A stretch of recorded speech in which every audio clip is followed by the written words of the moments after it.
I come this way before, travel through the open door. Circumstances navigate the path, and like happened oh so fast. No, it got lonely. Sometimes you see, I know we couldn't make it. Even when I'm off beat, I still land on my feet, and nothing can shake me.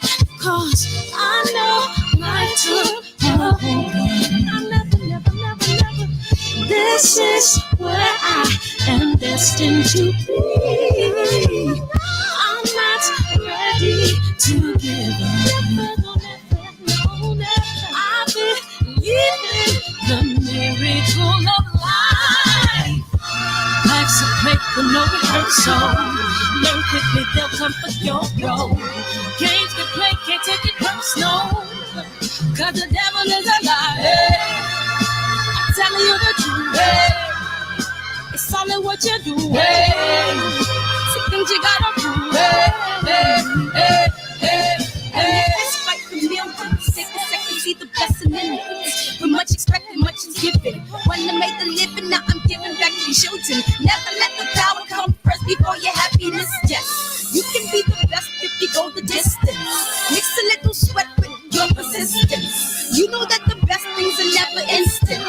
Just shine, let them see your brilliance. Get up, open up your eyes now. It's the moment of truth. No backing down. We're bringing it through like oh, for the children, it's a given. You gotta give it, be a blessing. This my personal statement. Run the game like I'm acing. Learn to develop patience. Determined to be the greatest. Yeah, bobbing and weaving. They changing up like the seasons. Indigenous to the grind. So I do it for all my people. Jabbing the competition. Back up against the rope. She fighting for recognition. I'm fighting just to promote equality where we lacking. While cancer slowing our road. I'm confident we'll make it. We focus on common goals. Yeah. Give back, give love, giving something away. Never give up, stand tall to fight another day. 2 toes, 2 feet, I stand on the ground. I'm gonna wrestle and fight this final round. Life's a paper, no rehearsal. Learn quickly, they'll come for your role. Games get played, can't take it personal. Cause the devil is a lie. Telling you the truth, it's all in what you do. Things you gotta do. Barbershop conversation, guys. What's up, Phil? 1017. Oh, 1017. I like that. 1017 Tigers. Rob, DB. What up, big homie? Brothers UK, Donald Simpson, Lonnie, Marquise, Jeff, the producer, Donald Simpson. What's up, Focus Ball? Welcome, man. You stayed up, huh? What's up, Eric?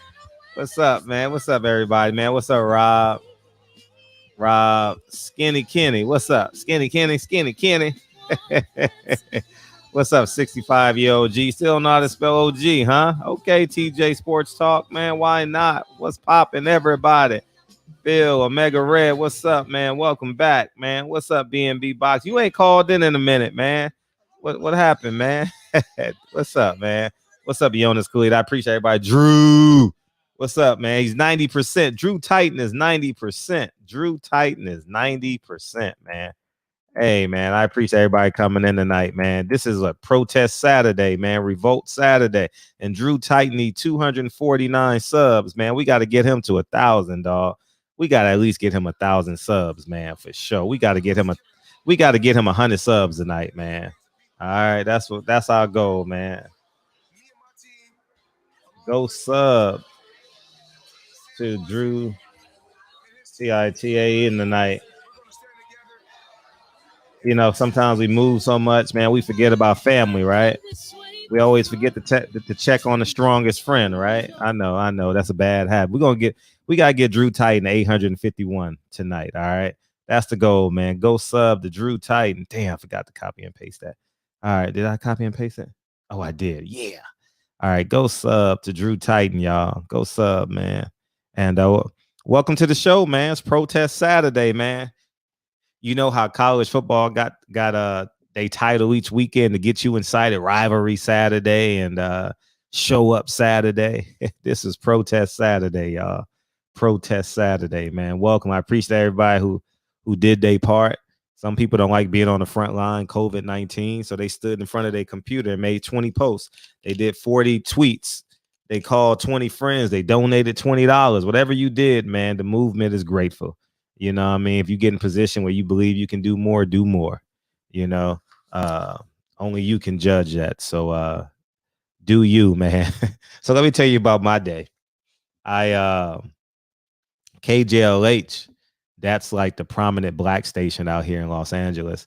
They had a rally, right? So I thought it was a rally, and then we were gonna walk down the street because I said, I haven't protested in my neighborhood. Like I've been downtown, I've been in Beverly Hills, I did West Hollywood, I did, like the what's the other name of that district? The Larchmont district, what's that, Mid Wilshire, somewhere in there.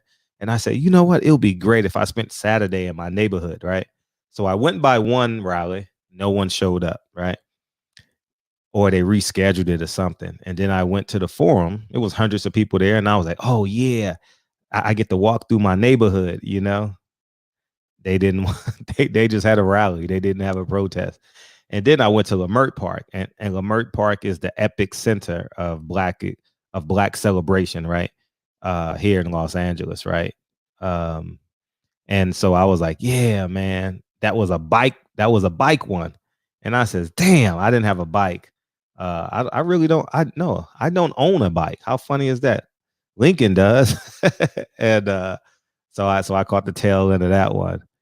And then it was like 5:00, and I was like, damn, man. So I went to 2 rallies today. I didn't get a chance to walk. So I'm a plan on doing that Monday or Tuesday, depending on my kid's schedule. So yeah, man, we got to subscribe to Drew Titan, man. That's the goal tonight.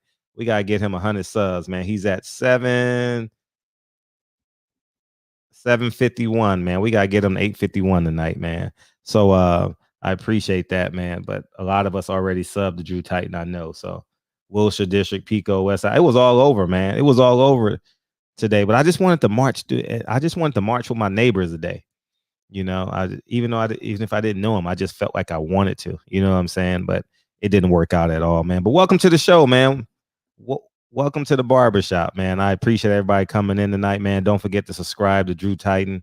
I know many of us already subscribed to him, but if we can get maybe 40, let's start with 49. Let's change that 7 to an 8 tonight. You know what I mean? And so he's a great asset to the barbershop, man. And we're forever grateful, man. And 2 hernia surgeries, man. Still fighting, still jumping, still punching. Appreciate you, Drew. So yeah, man. And Anthony Joshua. So Anthony Joshua is real funny about the what's up, Jeff? The his footage. So I can't show his footage because I remember I don't forget. I'm just drawing. Ego posted like a YouTube, not a Instagram clip of him talking. So basically, he said racism is a pandemic and we have to stop these killings. And England, the UK, went after him. So I heard quotes like, "You used to be my favorite fighter, but now you racist against white people."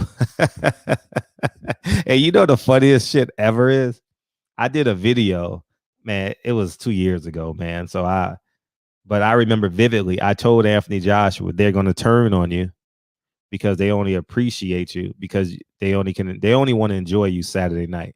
They don't want you to talk. They want you to continue being RoboCop UK. You know what I mean? And once he stepped out of being RoboCop UK, you know what I mean? They gonna turn on him. You know what I mean? He is on the verge of being the black sheep. You know what I mean? Like one more protest after Joshua, you might be in trouble, dog. Like, you know what I mean? Might be in trouble, dog. So I'm opening up the phone lines. I know plenty of you have already seen that clip. If you're not, just Google Anthony Joshua Black Lives Matter on YouTube. It'll pop right up. But Anthony Joshua, he plays it to the best with his Instagram clips. You know what I mean? I got 275 subs tonight. That's how many they say I got. I ain't got that many, but hey, I like it. They said I got 275,000 subs. I appreciate that shit. You know what I mean? I'll take it. You know what I mean? One of them is a real number, man, because I'm gonna tell you one thing. I got close to 10,000 people blocked on my YouTube channel. So I got what, and they shadow banned me. So I'm probably close to like 80,000, 90,000 subs in real life.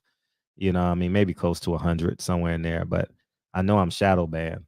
You know what I mean? Because every time I go to a fight, I take 50 pictures in every city I go to. So I'll be adding that shit up, and I'll be like, if you put me next, I ain't gonna even lie. Y'all think I'm making this shit up.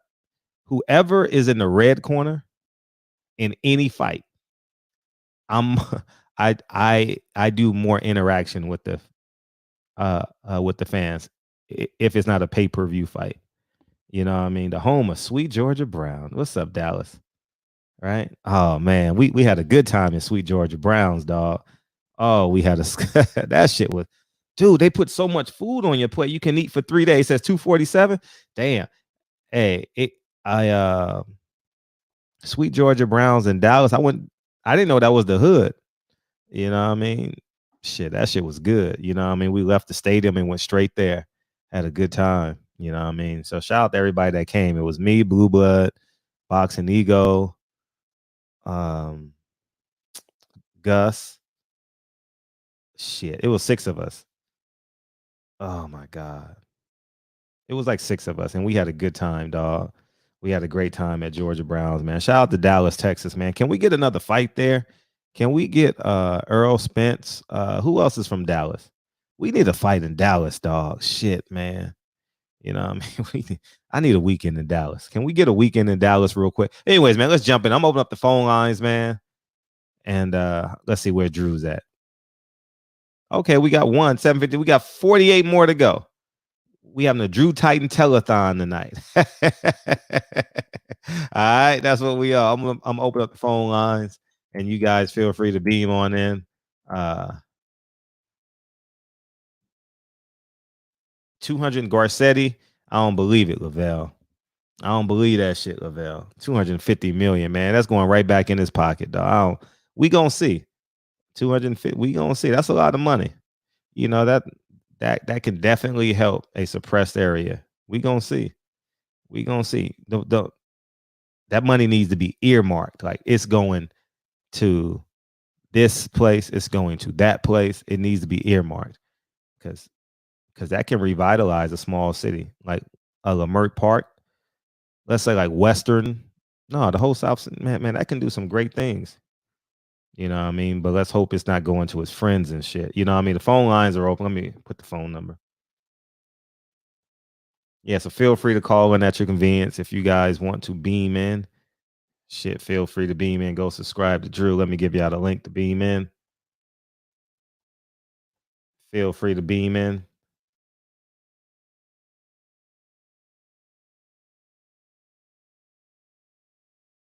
Feel free to beam in at your convenience, and we're gonna roll with the show. So, Anthony Joshua, man, you know what I really think. I think Anthony Joshua saw Deontay Wilder's video and was like, shit. He is not more blacker than me. He is not blacker than me. I got to do something about this. So you know what I'm going to do? I'm going to go to a rally with one leg and crutches, can't walk, full leg. You know what I mean? And I got to outdo Deontay Wilder, man. Like, I got to. Everything Deontay Wilder does, he always wants to do better than him. You know what I mean? I just genuinely believe that, man. I think Anthony Joshua got little brother syndrome as it relates to Deontay Wilder. You know, I'm better than him. I can dunk a basketball. He says, Deontay Wilder, how many times can you bench press 225 times? I mean, how many times can you bench press 225? D says, oh, I can do it. Let's say 22 times. I can do it 22 times. he remembers that shit for 5 years. 5 years, right? He comes back 5.5 years later. Hey, Deontay, man, I just bench pressed 23 times, did it 23 times. And then D don't think nothing about it. And then like 2 weeks later, he's like, that nigga said he bench pressed 23 times. 5 years ago, I told him I did 22. Man, that nigga's sick, man. What's up, Drew? What up, Drew? What up, Drew? How you feel, big homie? Yo, what's good? What's good, family? Let me turn this music down. Yeah, it's my personal statement. What's popping, homie? Chilling, man. Chilling, man. Had a great day today, man. Had a great day today. Back in the gym, man. Go subscribe to Drew. Much appreciated, family, man. Much appreciated. Uh-huh. Man, listen. I remember, I couldn't find it now, but I remember you said, AJ, they're gonna turn on you. They're gonna turn on you. Yeah, 100%. I remember you said that. Mhm. I remember you said that, and I remember hearing that and saying, you know what?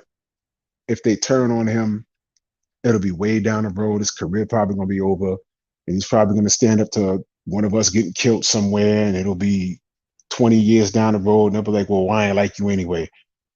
Well, that was about 2 years ago. I remember. Yeah. And now another black man is dead. And it's, you know what it is? This is a strange domino effect that's happening right now. I've never seen anything like this. Because not to say that this death trumps all of the other deaths, but we've had some bad ones. Oh my God. We've had some bad ones. Philando Castile, come on, man. I mean, Tamir Rice, that was horrible. Tamir Rice hurt me to death. Yeah, that was so sad. Remember the little black girl? They got shot, and the grandmother was in court crying, looking at this stupid ass cop that killed the daughter. Remember that? Mm-hmm. And I think they busted in the wrong house on that shit too. I believe that was the wrong house. So there's a rhythm with this thing going on, and we had so many reasons to turn up. What makes this different is motherfuckers is home. Yeah. They're not at work. That's the difference. I said that all the time.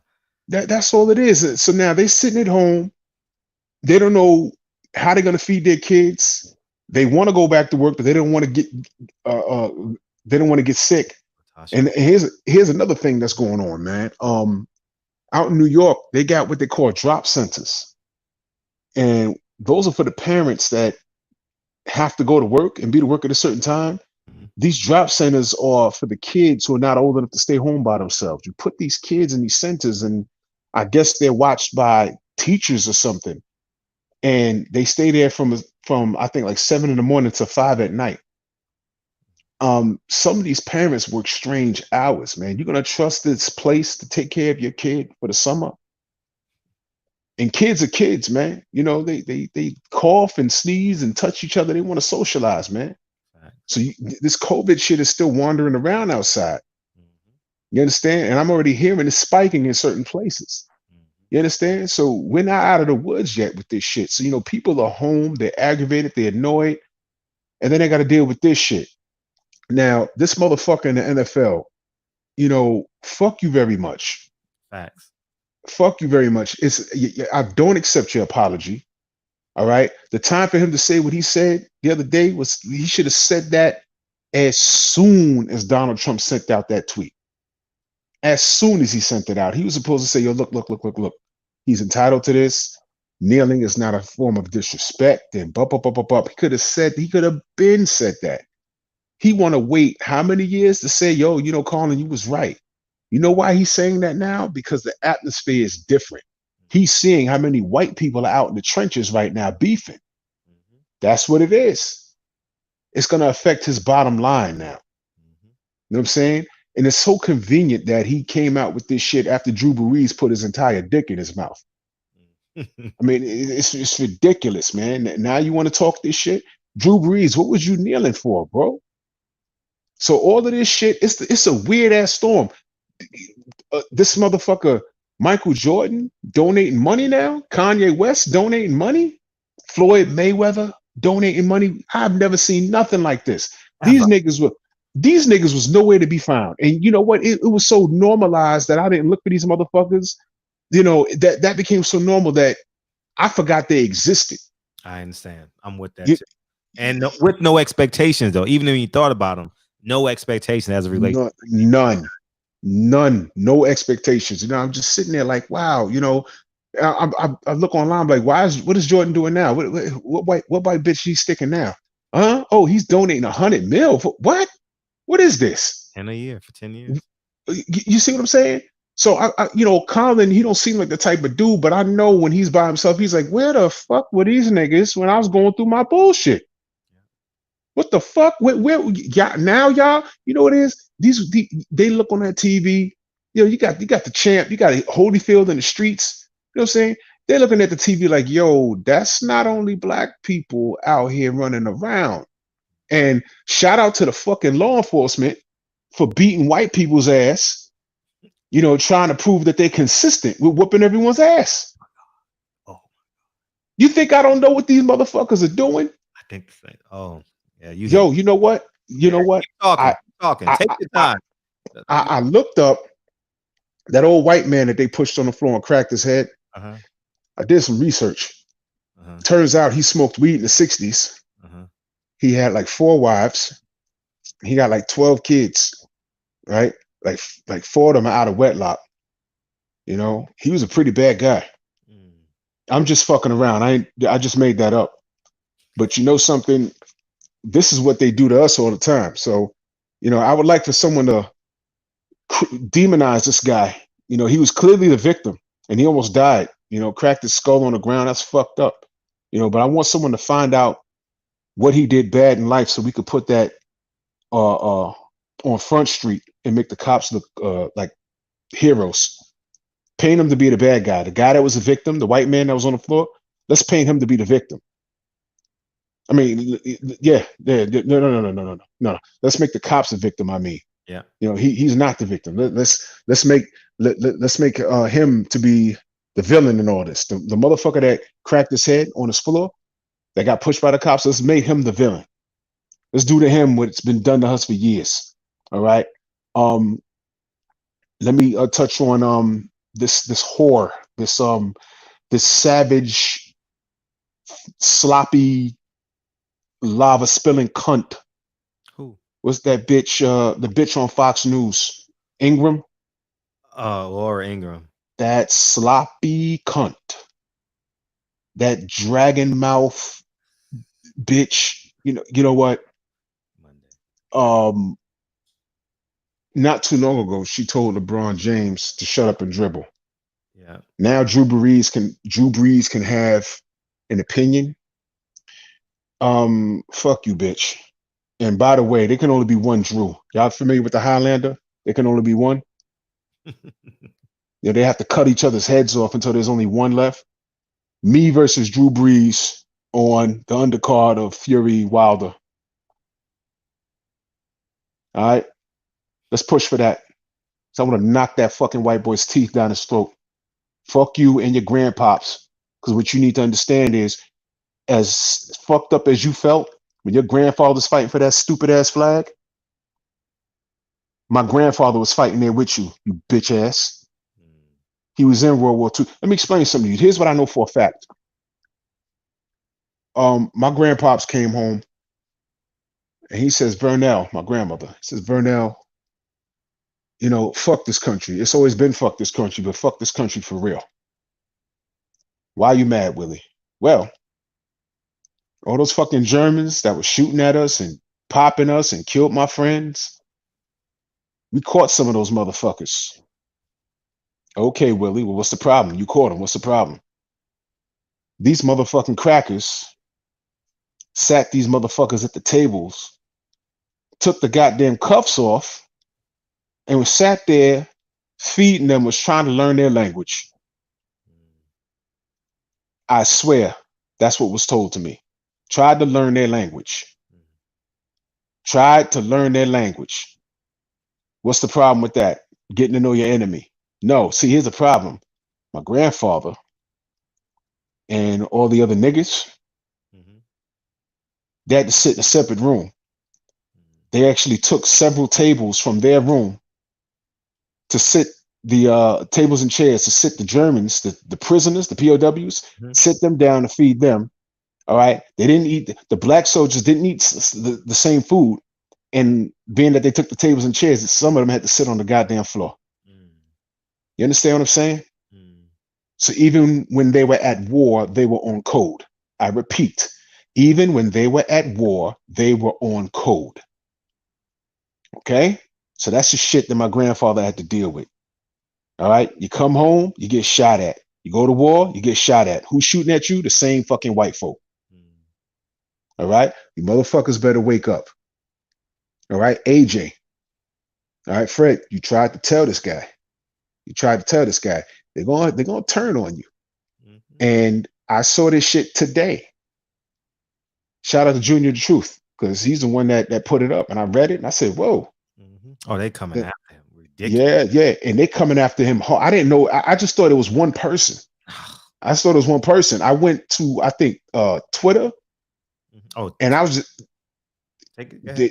they were fucking him up, man. I thought it was one person named Bob. I said, okay, this is a troll with a fake account. I went and I just started lurking around Twitter. I'm like, oh shit, this is like a lot of people, man. I lost count. Really? Yo, AJ, listen to me, man. And I know you listen. I know someone is listening. PR team's listening. Yeah. And you know what? While you're at it, Dillian White, nigga, you need to wake up. Both y'all motherfucking niggas need to bring your asses over here. Do what Tyson Fury did. Let your goddamn license run out. Because guess what? They still not holding him accountable. Now I bet you Tyson Fury could come out on an Instagram right now and say, yo, look, racism is bad. You know, it's not. He already said that, by the way. Racism is bad. You shouldn't look down on one because of their race, culture, creed. Yeah, it's the Gypsy King. He can do all of that shit. They won't say shit to him. They might say, well, shit, he don't fight here anyway. That's far and few in between. You know what I mean? But AJ and Dillian White, pack your shit and come over here where it's somewhat safe. It's somewhat safe. At least if you start fucking with the PBC, you'll get some work if you even want work. And just to digress on Dillian White for a split second, funny how he said he'll take a payday from Mike Tyson and knock him out, but he won't fight another old man, quote unquote, by the name of King Kong Ortiz. So you don't want to fight old niggas, but you want to fight an old nigga. Great point. Come on, son. Stop talking, Dillian. Stop talking. You done been exposed yourself. Fuck you very much. But AJ, we was fucking with you, man. Once upon a time, and for those of you that don't know, LDBC was fucking with you heavy for a minute. All we wanted you to do was mix it up with Wilder so we could see who was the better out of the two. There was no malice. You was the top dog over there. Wilder was the top dog over here. And to be very honest, I would have been preferred to see Wilder lose to AJ than it was to fucking Fury. I wasn't even thinking about Fury when he was on his coke binge in suspension, not 2-year layoff by his choice. It was a suspension. Let's get the lingo right. These white motherfuckers always try to play games with lingo. All right. He was suspended. Let's get it right. He was suspended. And during his suspended, he had a diet of cocaine and cheeseburgers and pig dick. Literally, pig dick. Him and his cousin. The freaky savages that they are. All right. So that's the truth about Tyson Fury. But you guys played politics and you guys played the national role, and we didn't get the fight. And what we did get was AJ getting poisoned and getting fucked up in New York, and Wilder getting poisoned and getting fucked up in wherever the fuck I'll try to forget that fight, wherever the fuck it happened. And now they got L's, and this cracker, this super cracker, is drugged up. No one's holding him accountable. And he's the only motherfucker undefeated. And they're trying to magically push undisputed magically to the point where they're making up lies saying that Deontay demanded $10 million of step aside money. Okay, they're making up lies. AJ, you need to wake up. They're trying to force you to do something you really don't think you're gonna do, motherfucker. Come on now. It's a grand scheme. I said this. And now look, they done turned on you, brother. They done turned on you, brother. We still here. We still here. What you need to do is knocking on fucking Eddie Hearn's door right now. Like, yo, man, look at this. Look at this. I'm sticking up for my people. What are you gonna say, Eddie? Are you gonna tell them to chill? They'll listen to you. With your fucking smile and your hair plugs. They're gonna listen to you. You're gonna tell them to chill? You're gonna tell them you'll leave him alone? He's standing up for what he believes in. You're gonna tell him to chill? You're gonna tell these people to leave me? Because we know AJ's sensitive.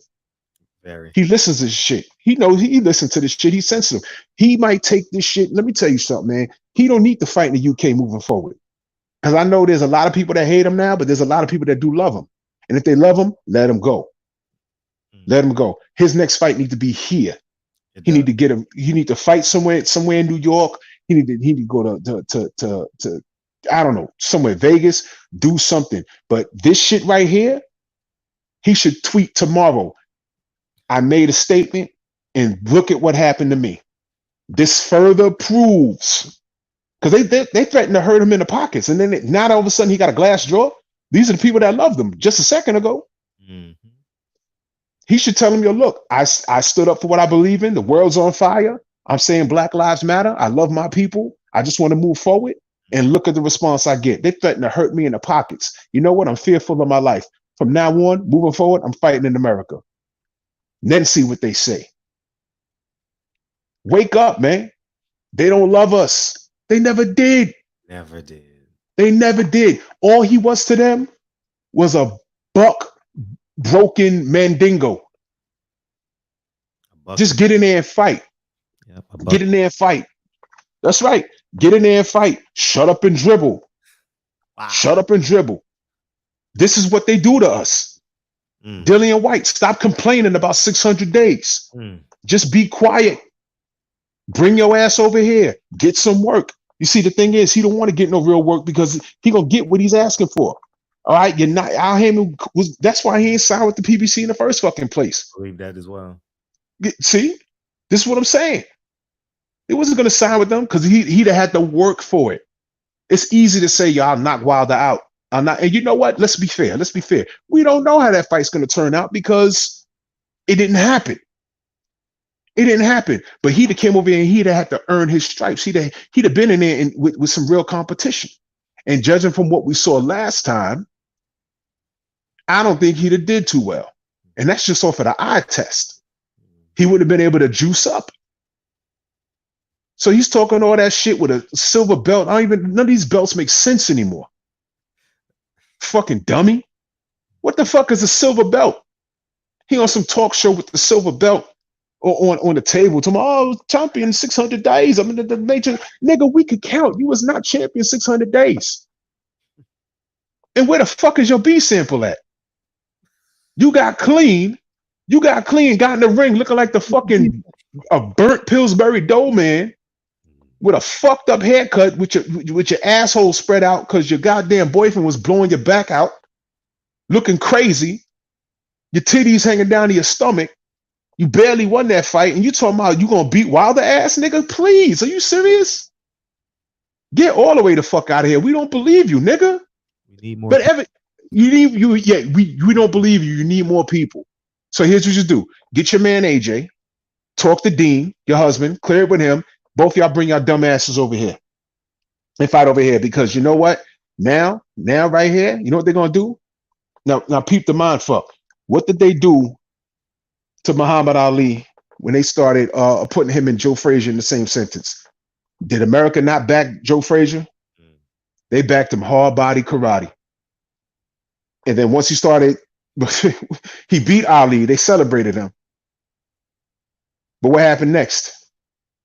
They didn't love him anymore. They didn't love him anymore. He getting knocked around by George Foreman and all kinds of crazy shit. Lost to Ali 2 more times. He's an all-time great to us, but White America was done with him. They used him because he was anti-Ali. Exactly. It's like the white people love Manny Pacquiao because he was anti-Floyd. Yeah. Come on, man. This is the oldest trick in the book. AJ, Get your black ass away from that goddamn, because he's from where the bullshit started. The demons came from over there. He's from the fucking Earth's anus. Them stink crooked tooth motherfuckers over there. Get your ass from around there. Come over here. They don't love you, and you're reading it. What he needs to do is get on the phone with Eddie Hearn and say, yo, look, fix this shit. Fix this shit. Start calling these niggas by name. Peep what Eddie Hearn does. I'll be shocked if he comes to his defense. If Eddie Hearn doesn't come to AJ's defense over this, it is 100%. He's everything we've been saying he was, and more. Candace Owens can suck my dick. Well, she can't. She ugly. Don't she look like, you ever got head from a chick and she looked like she got like Jacks in her mouth. You remember Jacks? Yeah. You know what I'm saying? The all teeth. It's like, yo, god damn, man, stop. Just stop. You wonder if she ever got top from a chick and you feel like she's doing it wrong on purpose and she didn't really want to do it. You know what I'm saying? The bitch looked like she got the bitch got the goat mouth. Bitch, you ugly. The bitch look like Skeletor. The bitch look like if you took fucking electrical tape and wrapped it around a goddamn skeleton. That's how that hoe look. Fuck you, bitch. I can't stand you. Die. Just die. That bitch is skinny as fuck. What is she, like 90 pounds? You can't crawl. You don't fuck skinny bitches. You know why? Because they pussy queef and it's ridiculous. If a guy behind a skinny bitch, shit be like, go, god damn. The fuck? I just put the tip in. Why are you queefing all over the place? What's wrong with you? Bitch. Why the fuck you got all this shit? I just put the tip in and you got pump full of air. The bitch is built like a goddamn bike pump. I don't fuck with bitches built like a bike pump. Fuck out of here. What do you mean? God damn it. Fucking long head book reading ass bitch. That bitch look like that bitch look like the crack of my ass. That bitch look like a fucking, god damn, man. That bitch look like that bitch look like a nightstick. A fucking nightstick. Oh, man. That bitch is built like a tonfa, the kung fu shit. That bitch is fucking ridiculous. She need to shut the fuck up. Every time the black community got fucking problems, there's always some nigga talking about, I won't be. The bitch said, I won't be bullied. He was really a bad guy. Okay, let me tell you something. Does him being a bad guy, being high on drugs, had anything to do with him getting his ass beaten, choked out, and killed? Did he deserve that? All right, now if they chased him down and tackled him and then they fought him and then he died in the process, so you find out he just stabbed a couple of people and raped the kid, this would be open and shut. But he was accused of giving someone a fake $20 bill, which turned out to be completely false. They whooped his ass in the vehicle, took him out the vehicle while handcuffed, and 3 of these motherfuckers put pressure on him, on his neck, and he died. What does that have to do with him being high? You bitch. You fucking cunt. You sloppy whore. Suck a dick up to your hiccup. I can't stand these fucking nigga bitches, man. You bitches make me sick. Shut up. Shut your goddamn face. God damn it. Did I miss anything? I don't know. You got it. I think you nailed it. Yeah, well, fuck. Well, AJ, there's still time. There's still count. Motherfuckers be always tempted by the dark side, man. You've been over there long enough. You can come over here and while they knock your head off, you still become a force ghost. For all you Star Wars nerds, you know what I'm talking about. You know what I mean? There's still time. Dillian White, not so much, man. Not so much, man. But you need to be paying attention to what's going on because I already done forgot about your stupid ass. 600 days? Fuck the WBC. Talk to Eddie. What happened to your shot? That's what your problem is. Sucker nigga. Nigga. That's all I got, Fred, man. That's a lot. Go subscribe to Drew Titan, man. I'm about to put the link in the chat. That's Mr. Drew Titan. You want more of that tomorrow? What time? 7:00 Eastern? 7 p.m. Eastern At Standard 7 Time, bro. o'clock Eastern. Yeah, he going live. What you talking about tomorrow? If you go to the page, you'll see it. All skin folk ain't kin folk. Okay, all skin folk ain't kin folk. I appreciate that. Appreciate you, Yes, Drew. sir. Yes, sir. All the time, homie. What's popping? 708. God's green earth. I triple my worth. Pastor, usher, deacon, 305. Hove. What's up, man? Too blessed to be stressed and highly favored. What's good, family? Oh man, I guess I just caught the. I mean, I'm on my Holy Ghost mission right now. What's up? Hey, nothing, man. Yeah, I seen a little something with Anthony Joshua standing out with the crowd trying to get their Black Lives Matter on.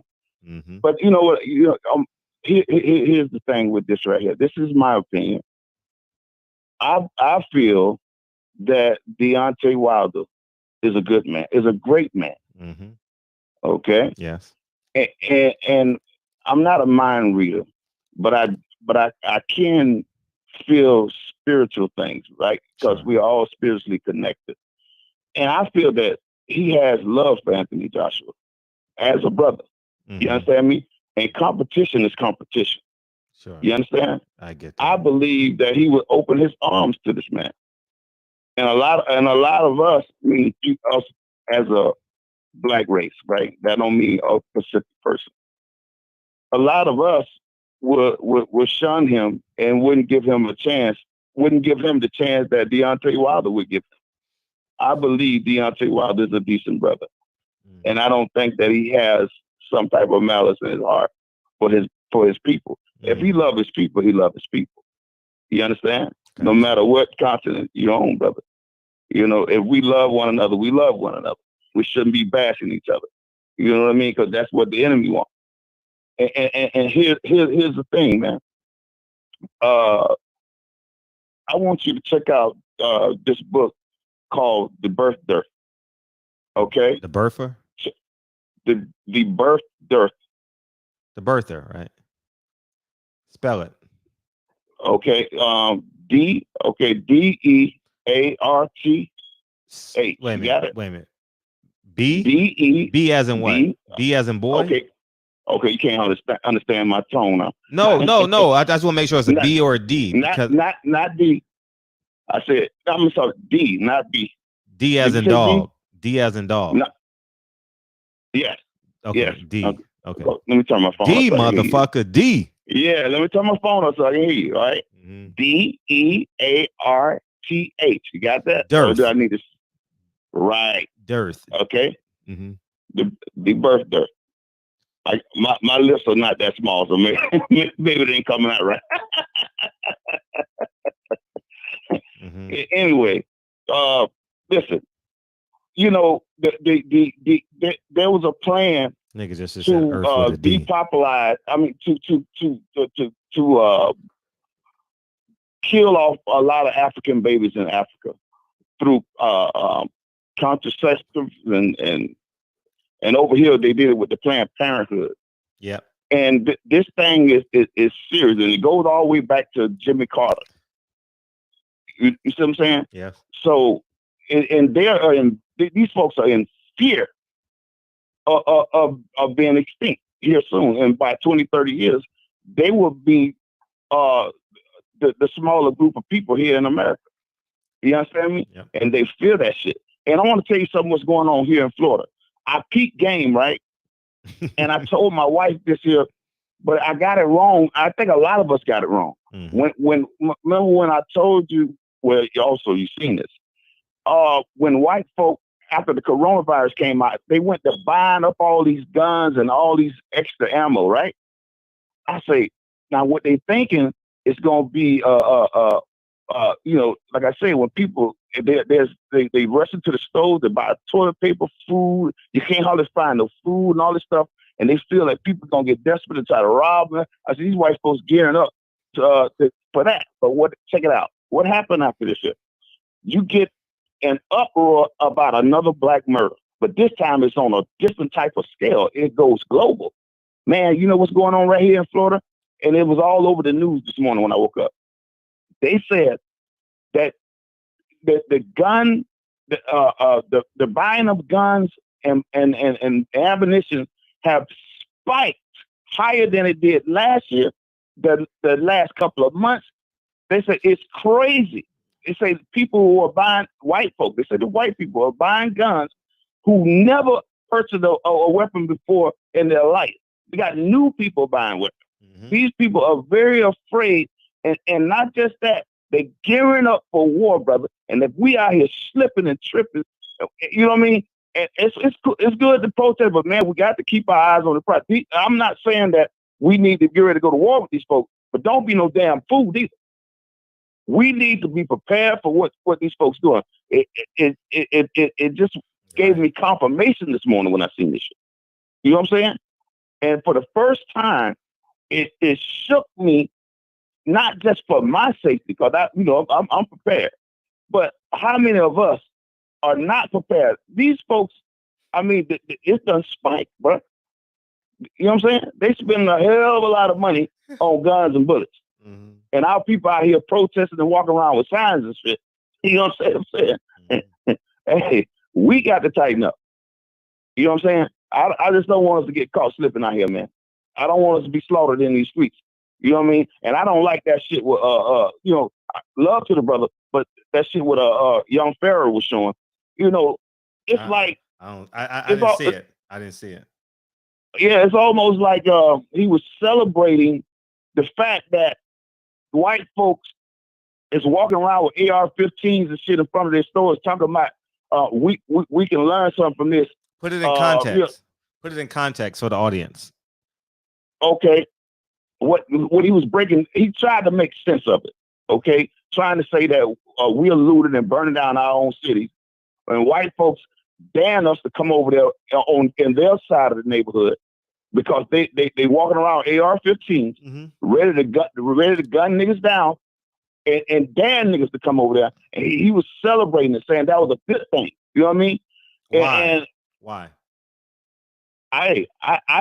He was just disgusting me just to listen to him. We got to ask him why, because this is the shit he was dropping and he was celebrating it. You know what I'm saying? And talking about he's not what dumb shit did he say? I should have sent you that video that day, man. But I don't like to really send you too much of somebody else's content because I don't know how you feel about that. That's fine. That's fine. I listen to him. I'm subscribed to his channel. Right.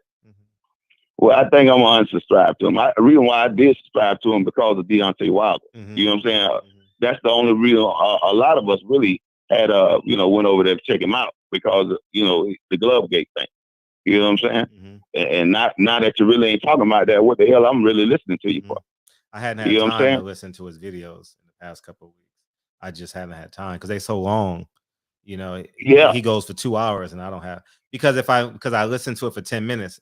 I can't get everything that in context, you know what I mean? But I'll get back into it. So I'll catch up at some point and I'll get back to you on it as it relates to that. Someone sent me a clip or something, but I don't know what it is in context. You know what I mean? Right. So that's why I always say it was disgusting, brother. Mm-hmm. It was very disgusting to me. Mm-hmm. I don't know how somebody else might take it. But I felt that it was very offensive to me and to my people. What the hell? It sounds to me like the way he's talking, like he really wants Trump to come and tap him on his shoulder and hand him a bag. You feel what I'm saying? He wants what? It sounds to me the way he's talking that he wants Trump to come tap him on his shoulder and shoot him a bag. You feel what I'm saying? Because the way he's dick riding Trump, bro. Let me tell you something. I want to say this to the people. And here's my thing.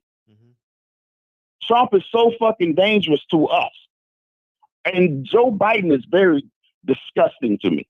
Really, he's a disgust because really people think that his disgustingness only goes back to the '94 crime bill, but no, it goes 84. back during the Reagan era. '84 right? Crime bill, yeah.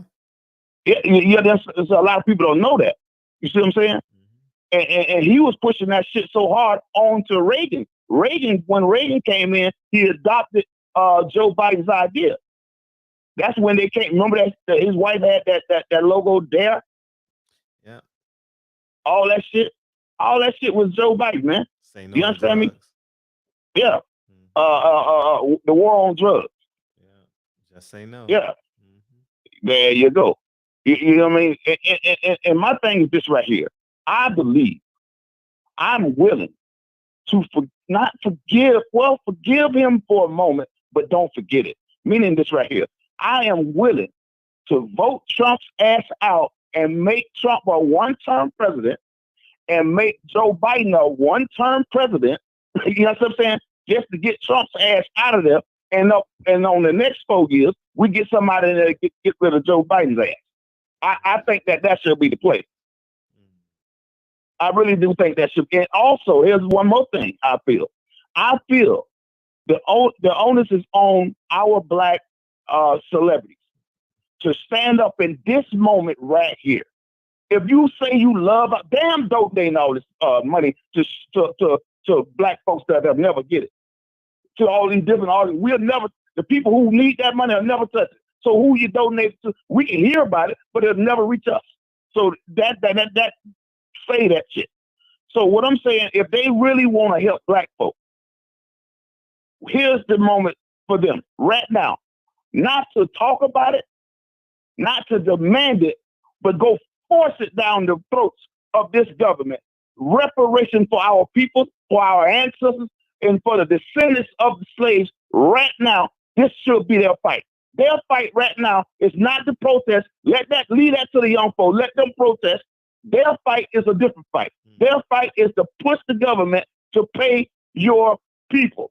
And that should be the pressure we put on every celebrity that's out there that's crying, talking about they love us and they and all this shit. Prove it. Because one thing about it, they're sitting comfortable. While they're sitting comfortable, it's just a few of them at the top sitting comfortable. But it's the massive, we have the masses of us sitting at the bottom suffering. And if you say you love, let me show you something. I thought about something. I said, you know what? What if we had something like a community member, you know, somebody from your community that the community see as a low life, right? But even though that this man is a low life, he get wrongfully killed in the same manner that George Floyd was killed. And then the country that don't know him is outraged. But the people that surround him think that he ain't shit. He ain't even worthy of your outrage, right? So sometimes we need to think, even if we don't think that much of a person, wrong is wrong. You understand what I'm saying? Mm-hmm. So if you don't know that man, and if you see him being wronged, would you step up and help that man? Would you step up and help that woman? Or would you sit back and judge that person? Because what you think of this person. And that's where a lot of us get caught up at. We don't want to help each other because we think too little of each other. But we love the other folks that don't even look nothing like us. They could be the worst son of a guns in the world. We kiss their ass with they the best thing since God knows when. When we gonna love each other unconditionally? I love my people unconditionally, brother. I don't have to know you. I love my people until you show me that I don't need to give a damn about you. When you come and do something wrong to me personally, then that's a different story. You see what I'm saying? Because my God loves me unconditionally. And he know I ain't shit. God knows I ain't shit. He who without sin, let him cast the first stone, brother. So I don't want to hear nothing about, we keep trying to put each other above other folks and looking down on folks and shitting on people. What makes you better than the next man? Now, the onus is on these black celebrities to stand up and throw it down these folks' throat. This is your time, celebrities. I ain't calling no. I'm painting a broad picture. I ain't calling no one name. I say our celebrity. Step up and do your job. You say you love your people. Prove it. It's your time. This is your hour. This is your protest. This is your fight. The young people's in the street, you take it to the government. You have the power. You got the platform. Show what you're going to do with it. It's time to raise up and stand up. We don't want you writing no songs. We don't want you donating no money. We want your time and your effort to get in the fight and do this here and get up there and talk to your government and push that effort for reparation for your people. So we can put some balance in this economic fight that we're fighting. Because that's the biggest fight. This country was founded on the backs of slaves. Why? Because they understood that if they can win economically, they would dominate the world. And they needed to do that on the backs of poor folks. And when the Roman Catholics came in with slavery, that's where it started at. They understood that they was going to build a capitalistic society. They understood that they knew that they was going to build wealth was their power. Wealth and guns. Those are the two superpowers in the world right now that dominates the world. Wealth and guns. And guns. That's pretty much it. Understand that, people. That's pretty much it. Wealth. When I say wealth and guns, I mean military power, brother. Right now, people are scared to move because they feel if they get out of hand, what? The military will step in and put them in check. It's the military that threatens even the countries that America is in debt to. They know they can't pay these people, but they'll threaten them with military might and power. They'll go get your friends that's your neighbors and arm them with weapons to fight you. They'll get your own community in other countries to fight within the country to overthrow government.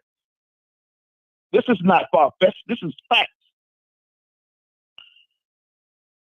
Hey, man, love y'all, brother. You know what I'm saying? Got love for you, Fred, and got love for my black family. Stay black, stay strong. I just want you to know you spoke for 17 minutes, okay? Wait. Go ahead. So when I touch your shoulder next time, remember June 6th, okay? That's why I fuck with you. I love you. I appreciate you. Hey, one thing about it, when you feel like it, you'll let me run. No, it's Saturday night, man. We vibing tonight. We good. We vibing tonight. You know what I mean? Right. We good. Yeah. I appreciate it, man. All the time. All right. All the time. I love y'all, man. All right. One. All right. What? You ever notice every conversation past Usher D can come in, something moves his spirit? Man, my spirit moved in me. Hey, welcome to McDowell's. Hey, I like to sit that fold, not jingle. Hey.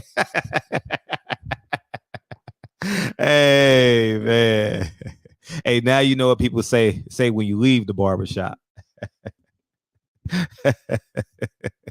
I wouldn't dare say that to his face. Yeah, man. So feel free to call in, man. Appreciate you, Jihad. You just want black power, black excellence. Hey, Oglesby, I appreciate you. Thank you, brother. Thank you, man. Yeah, man. It's oh man, that's too funny. Yeah, so Phil, you guys don't forget to subscribe to Drew Titan. Let's see how many subs he's gotten since the show started. Drew Titan. Okay, plus 8. Okay. We got a little more. I know many of y'all already subscribed to him, so I just got to do it in my videos and shit, like when I go off topic and shit. So yeah, that's what we'll do. So yeah, don't forget to subscribe. You guys want to beam in? Anybody want to beam in? Here's the link to beam in.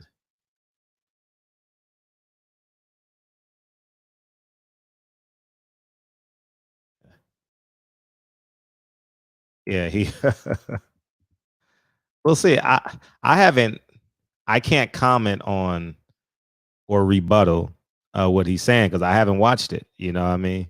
I learned in my 20s, man, don't speak on what you don't know. That shit'll come back and bite you, man. I just know, I mean, young Pharaoh is very thorough in his research. You know, I haven't watched. I really ain't had time to watch anybody's shit. Literally in the past 2 weeks, obviously because of the George Floyd shit. I've been watching all that shit, man. Anything with George Floyd in it, I typically watch it. You know what I mean? Like news wise, not like commentary wise. So I've been doing a lot of reading on like murder in the second degree, third degree, you know what I mean, aiding and abetting, because I don't know much of that stuff. I understand it from a conceptual standpoint, but not not from a legal standpoint. And I was trying to figure out first degree and second degree. One of the biggest things that I learned from first degree to second degree as it relates to the George Floyd murder is second degree, you don't have to prove intent. You know, first degree, you got to prove intent. Like he picked up the gun wanting to murder George Floyd. He arrested George Floyd wanting to murder him. You understand what I'm saying? So that's why the case is going to be so tough to prove second degree. Now, manslaughter is a much easier crime to prove because you know accidents do happen. So that's why it's going. Oh, Bump, you got 10 women coming? Okay. Send them to Drew Titan. Send them to Drew Titan right now. You know what I mean? And then go to Drew Titan's Instagram. Do that. Do that for him, please. So yeah, man. Tell a friend about the barbershop too. When y'all in here, man, we gonna have friend appreciation night. you know how the churches be having when they got low enrollment and shit. Bring a friend, families and friend day. That's what we got to do at the barbershop. Family and friend day, dog. Family and friend day. So yeah, man. Yeah, AJ's and AJ. Now I'm anxious, not anxious to see, but I'm curious to see how he responds. Does he pull a Drew Brees, or does he double down like Deontay Wilder when he's like, no, I like when they want him to back down on catching the body, he's like, man, I believe. He went on the Breakfast Club and said, no, I believe it. You know, so yeah, first you got to prove premeditate. You're right. First you got to prove like he thought about it. Yeah, um, that's hard. I'm gonna tell you guys now. It is going to be hard to prove that police officer had intent. I'm just saying that it's going to be hard to prove that he had intent, and the reason why is because 55% of the state, well, in California, I don't know what it is, but when I was in Whittier, 50% of the budget was police. I didn't understand that shit at all. But when you lie to people about public safety in America, oh man, if we decrease the police presence, crime will go up. Man, not not when you got home. Nah, crime ain't gonna go up.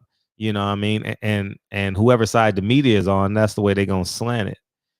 You know, and the reason why I say that is, you say, Fred, what's your point? Is the juror is going to go home to the lady that works the front desk at the police department. Okay, maybe not. The juror is going to go home to the police officer that her son is married to. 50% of the budget, you impact a great deal of the city. So, and guess what? All you need is one hair not to be in place. The camera's going to pick it up. And all the juror got to say and be like, nah, I'm good. Hung jury. Retrial. That's the truth. That's the truth of the matter. You know what I mean?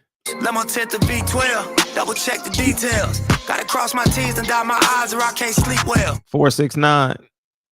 What's good, Fred? Hey, what's up? Where you been? Third shift. You off today, yeah? Yes, sir. All I just been watching, just been paying attention. Some of the shows, y'all be cooking so hard. I don't want to get in and destroy the Wiz. And some of the shows, I'll be shouting you out though. Yeah, I'll be listening. Okay. I'll be listening. Okay. I was just thinking, Fred. Like I'm always sitting and listening to you, and I always wonder when I'm thinking. I'm always like, "What's the goal? What's the goal? What's the goal? What's the goal?" Mm-hmm. Right now, we have a time which it comes around. I don't know if you noticed. This is ebbs and flows when it comes to Black people. Every 20-something years or so, it seems like we come in and out of consciousness, and they do stuff to distract us and to pacify us. And the goal, I think, should be for us to destroy this system called white supremacy, period. Not try to figure out, like I'm always saying, not try to figure out how to operate in it, not try to figure out how to make it best for us, because like everybody who's called in, everybody, we all know it doesn't work for us. It wasn't designed for us. It wasn't put in place for us, nor will it ever work for us. Yeah. So I think I've always, go ahead, I'm sorry, Fred. I agreed with you, that's all. Oh, so I think that the goal should be to dismantle the whole system. So when we go in front of Congress, whoever we send, whoever goes, whoever represents us, whoever is our spokesman, I think that they should put it on the table. I don't want to exist in y'all system. I don't want equality. I don't want any of this stuff. I don't want sexual relations with y'all. I don't want economic relations with y'all. I don't want any of that. What I want is this system to be blown up, to be discarded, the way we think, the way we act, the way we move, everything from the way we eat our food to the way we interact with each other to our politics. It should be their system of government should be abolished. And then we come up with a new system. And I think that the new system that we come up with will be more harmonious toward human life. And then we can see what kind of people we are. We don't know if we polyamorous. We don't know if we what kind. We don't even know how we express ourselves as Black people, because we've been under this system. So everything that we do is through their lens and through their eyes, whether we like to admit it or not. We all uphold the system of white supremacy as long as we are alive, because it's the dominant global system. You may not be as entrenched in it as others, but we all hold it up.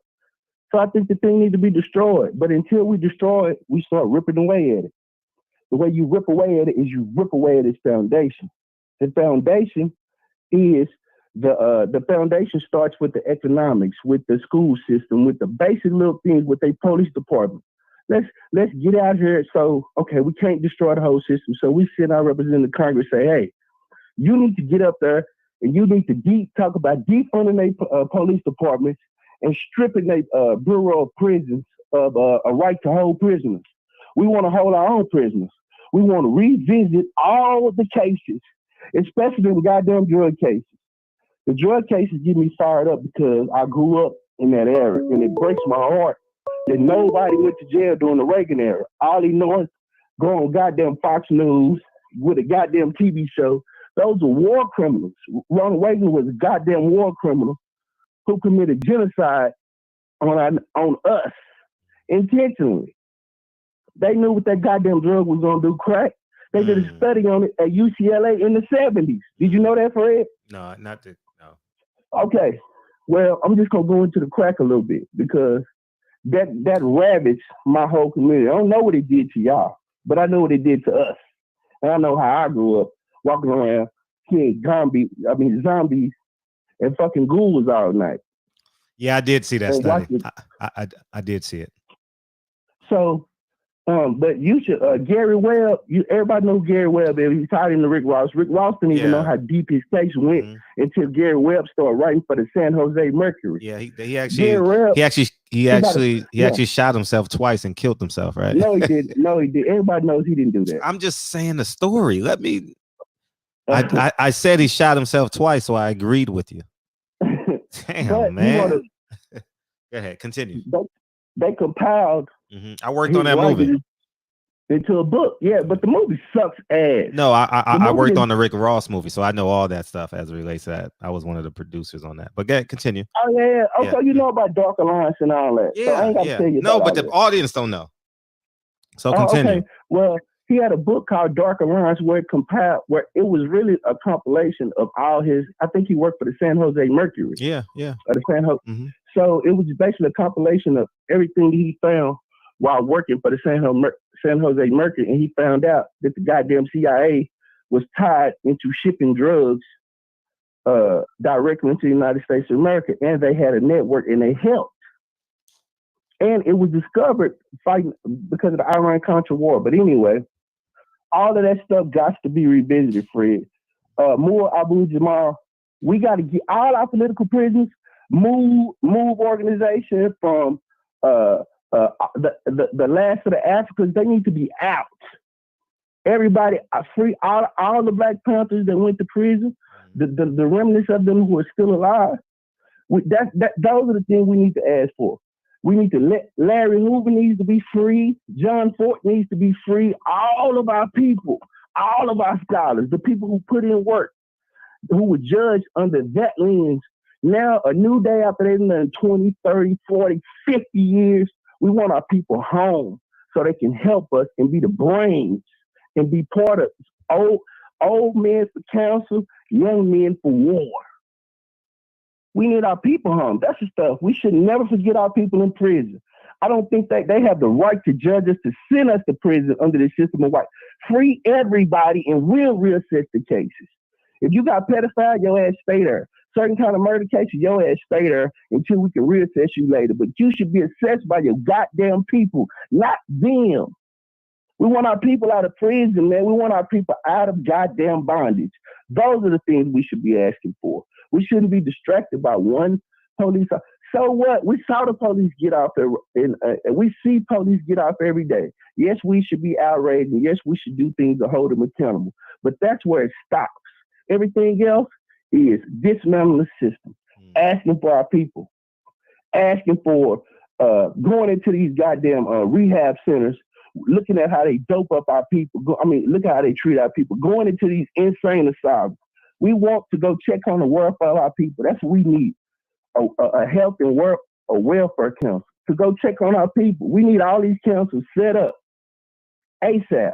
But to think, I just don't see us ever being a part of the system or living harmonious with these people because they're not going to allow us to live harmonious. You know how we go about our day every day. Most Black men, we try to get up, go make a way for ourselves.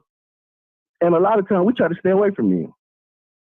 Honestly, you can live next door to them, and most of us really just don't socialize with them like that at all. So I think the game plan is for us to get when you see another Black person, you should acknowledge that person. Peace. And if you ain't got nothing good to say, don't say shit. But as far as speaking down and talking, that's why I'm not finna get on here and say nothing bad about another Black person, even though I do feel certain ways. But the thing about it, it's easy for one slave to tear down another slave. So we need to do, even if he said something you didn't agree with, well, we need to say, he said what he said, and that's it. And you give your statement. Every time Malcolm said they would do that to us. Malcolm said they always go find one nigga and put him on the camera to oppose you. But it's really them opposing you. They just stuck him in front. So I think that that's something that I'm trying to practice. If I ain't got nothing good to say, that's why I like some of the shows. Like, you got a guy on there who I don't necessarily care for. I ain't scared to say it. I don't like Young Pharaoh, but I'm not going to get on here and disparage him. I'm not. I just won't watch his show when you have him on, or when he says certain things, I would just move on. Because at the end of the day, whether I agree with him or not, he has caught hell in America just like I have. So he has the right to speak from his perspective, whether I agree or not. As long as it's not detrimental to what we're trying to do, which is destroy this whole goddamn system, we can work.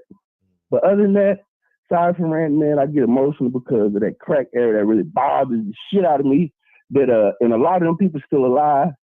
And I want to go after them people for it. I do. They committed genocide against us. They did. If you knew the people that they destroyed behind that drug and the lives that were lost, we lost a whole generation. That generation is a generation that had the remnants of the Panthers in it, and man, they sent crack to us and they killed that shit, man. So I'm sorry, man. I'm gonna get off the phone, but peace to the chat. Shout out to the third shift, Fred. I love everything you're doing, and I always appreciate you giving us a voice. We can say all the time what we need to say, even though you might not agree. So peace to even though I may not agree.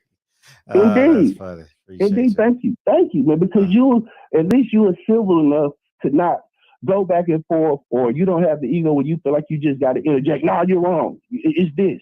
Mm-hmm. So I appreciate that. Oh yeah, that's why. I won't do that. Yeah, and I appreciate that, and it takes a lot of time and patience to do that. Oh, thank you. I just want to say, man, keep it up. I'm inspired, and I'm gonna keep growing and keep learning from everybody, even though I might not agree with everything. It's just a different perspective, and I'm gonna keep growing. Mm-hmm. I'm gonna make myself a tool to destroy white supremacy. Yeah. That's my goal in life. I have no other goal. Mm-hmm. I have no other goal. My goal is to destroy white supremacy. Period. That's it. I don't have no other goal in life. It's not to make millions and millions of dollars. It's not to see how many the most women I can sleep with. None of that shit. This shit gotta go, and I'm gonna give my life for it. Mm. So peace to the chat. Love y'all. Appreciate and I'm gonna get back in the chat and listen to the show. One. Yes, sir. I got a show today. It's all I'm trying to do. Hustle and motivate. 214. What's popping? Fred. Hello? ¿Cómo? Bueno? Hello? Bueno? Hola?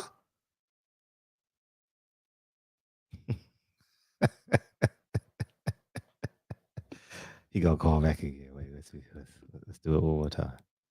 Do it one more time. He heard the song. He heard.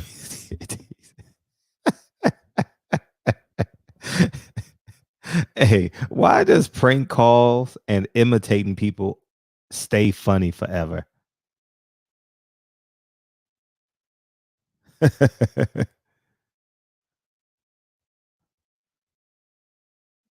Oh, he didn't call that.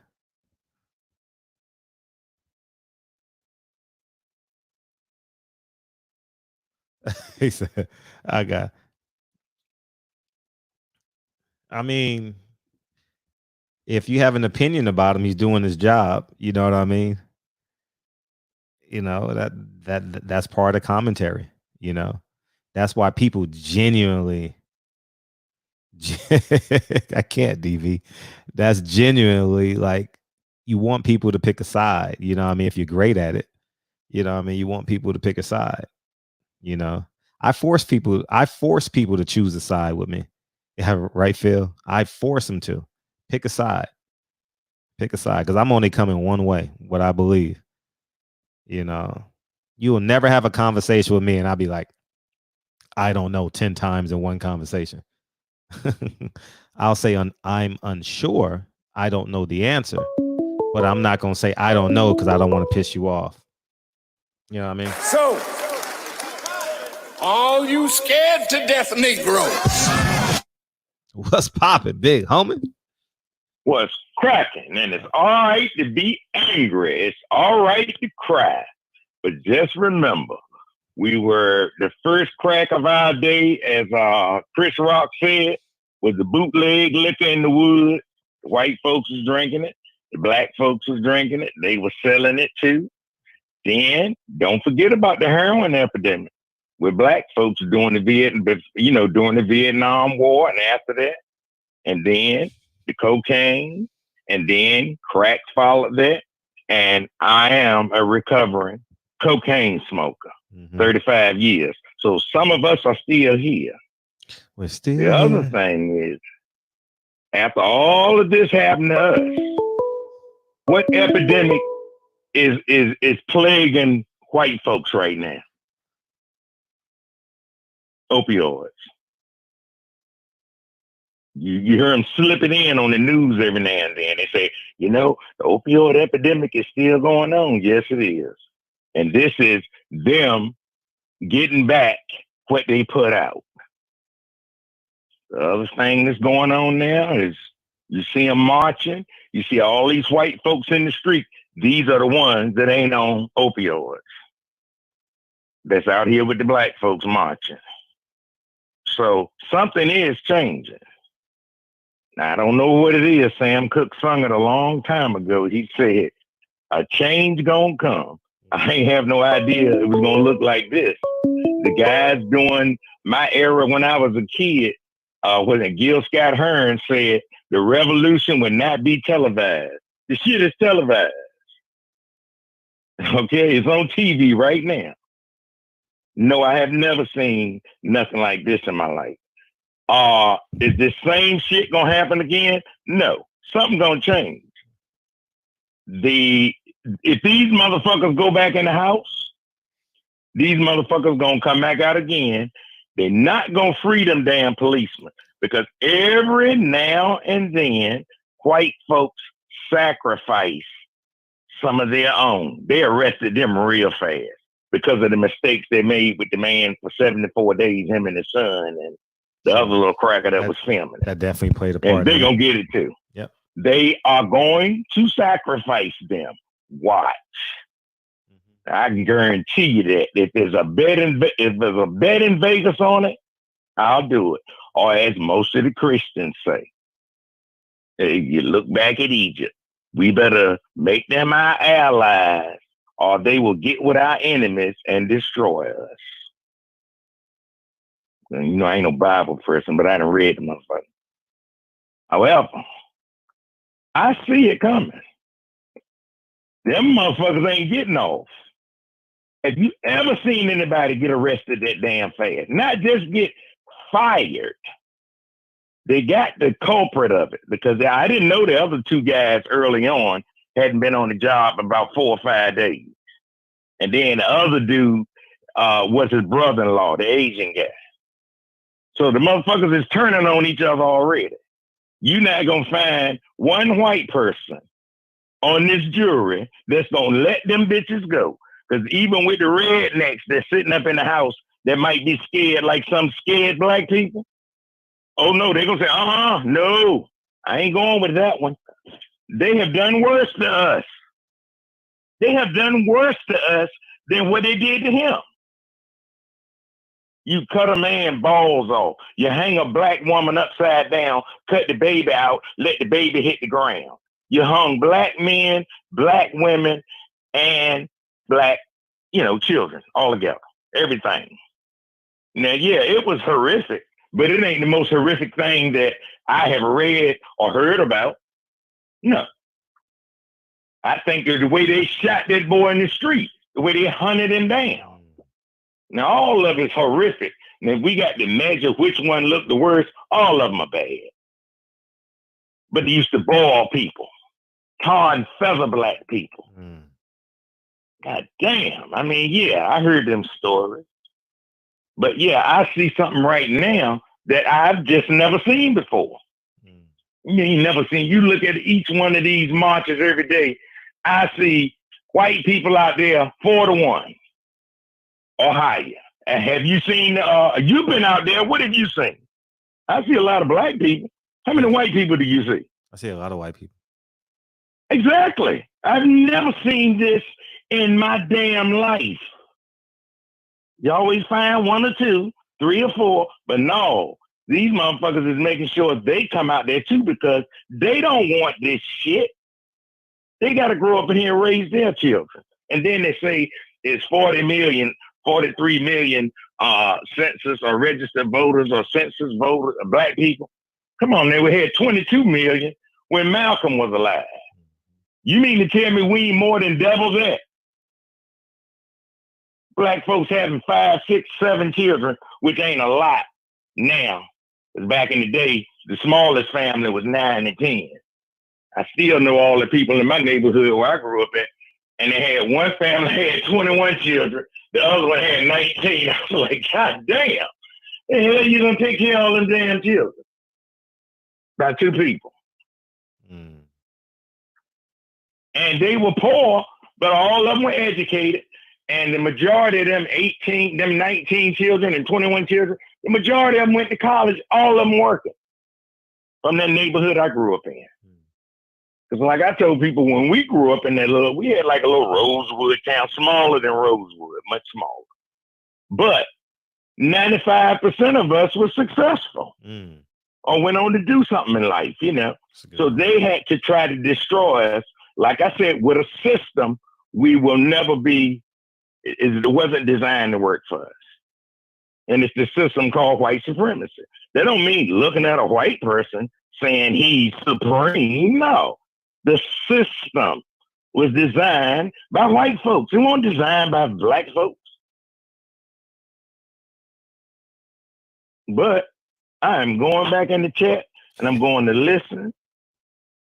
Love you, King. Appreciate you, big homie. Have a good one. Bye. All right, one. Triple OG. Appreciate you, big homie. Yeah, man. It's interesting. Lemon tint the V12, double check the details. Gotta cross my T's and dot my I's or I can't sleep well. What's up? Yo, what up with it? What up with it, Fred? What going on with it? What's up, man? I mean, you had to make sure you got 5 chains on or what? You know, man, you don't change, Fred. You know what I mean? We still living good, man. I'm living luxury, man. You know, so, man, hey, blessed by the best. That's what they say out here, man. Blessed by the best. But I'm loving the topic that you got right here. It looks like you called this one out, man. I told y'all. You know what I'm saying? You said I told y'all. You know what I mean? You knew they was gonna turn their back on AJ, huh? Never wrong on this YouTube shit, man. Never wrong. Hey, Fred, stop trying to be humble, man. Talk your shit, man. For real, bro. Like, you called this one out. Like, so soon as Anthony Joshua, he speaks out about, you know, the what happened with George Floyd, then the fans turn against him that quick. I mean, instantly. As soon as he said black, he didn't even get the Lives Matter out. Yeah, that shit is crazy. I think that the racism in the UK is probably like on a different type of level. Like, I think it might be different than what goes on here in America. I think it's different, but I think the racism is really bad out there. You know what I mean? Like, if, like, for example, me, I leave a comment on one of IFL TV's videos, and I'll write Tyson Fury is a cheater or something like that. Then people will just start saying, man, you this and you that, you a crackhead. You know what I'm saying? I know you American, you black American. I knew he was a black American just by that comment. Like, they got hate in their hearts for real. You know what I mean? They really got hate in their hearts. You know what I mean? I think they try to hide the racism that goes on in the UK. But man, this shit just crazy. You know, but what do you think about AJ speaking out though? You mean did you like that part? I'm glad he did. Speak your truth. You know what I mean? Impact the world, you know, live happy, you know, I bet AJ felt so condensed being this handcrafted man, you know what I mean? His whole personality was handcrafted, you know what I mean? Like, I remember, I'm gonna tell you when he told the world he had kinks in the armor. And I'm not sure if y'all caught this, but I know y'all remember the interview.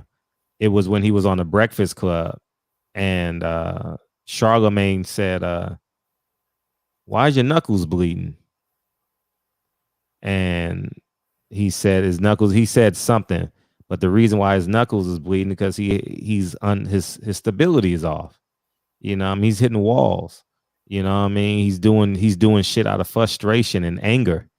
And he felt like he came to America and felt claustrophobic. Like, he felt so uncomfortable here. You know what I mean? And he's gonna have to find a way to deal with that shit, because now he's gonna want to leave. You know what I mean? He's definitely gonna want to leave, especially after this, because when you felt like you gave someone something and they don't appreciate it, you'll never want to give them nothing again. You know what I mean? You just want to just step aside and just say, flee, you know? So that's where we're at. That's crazy. That's crazy. And he tried to be It seemed like he tried to, be a good person, tell people everything they want to hear, you know what I mean? But soon as he steps up, for the black people, and then they turn on him real quick. That's how, man, that's how they are, bro. That's how they are, So, I mean, what do you think about AJ as a person? How do you feel about him just as a person, like the way he carries himself? I think he's handcrafted. I think they hold him with two hands. They believe he's as fragile as an egg. Like they want to keep him sheltered and protected. He doesn't interview outside of people that can't control him. You rarely see him interview with like U.S. media without it being in a controlled environment. A lot of the times,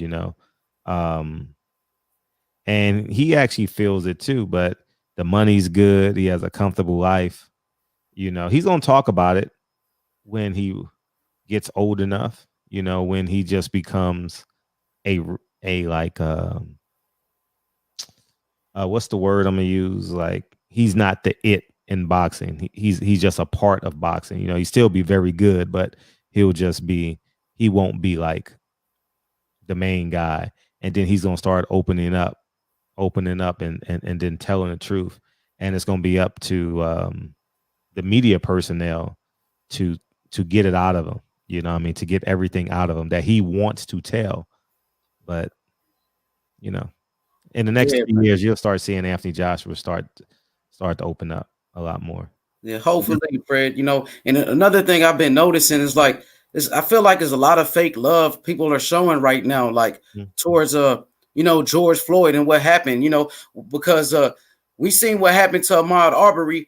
Why people wasn't saying shit back then? Where was those white folks at around that time? You know what I mean? I think Steven Jackson had a lot to do with it. He's employed by a white company. He's employed by Showtime.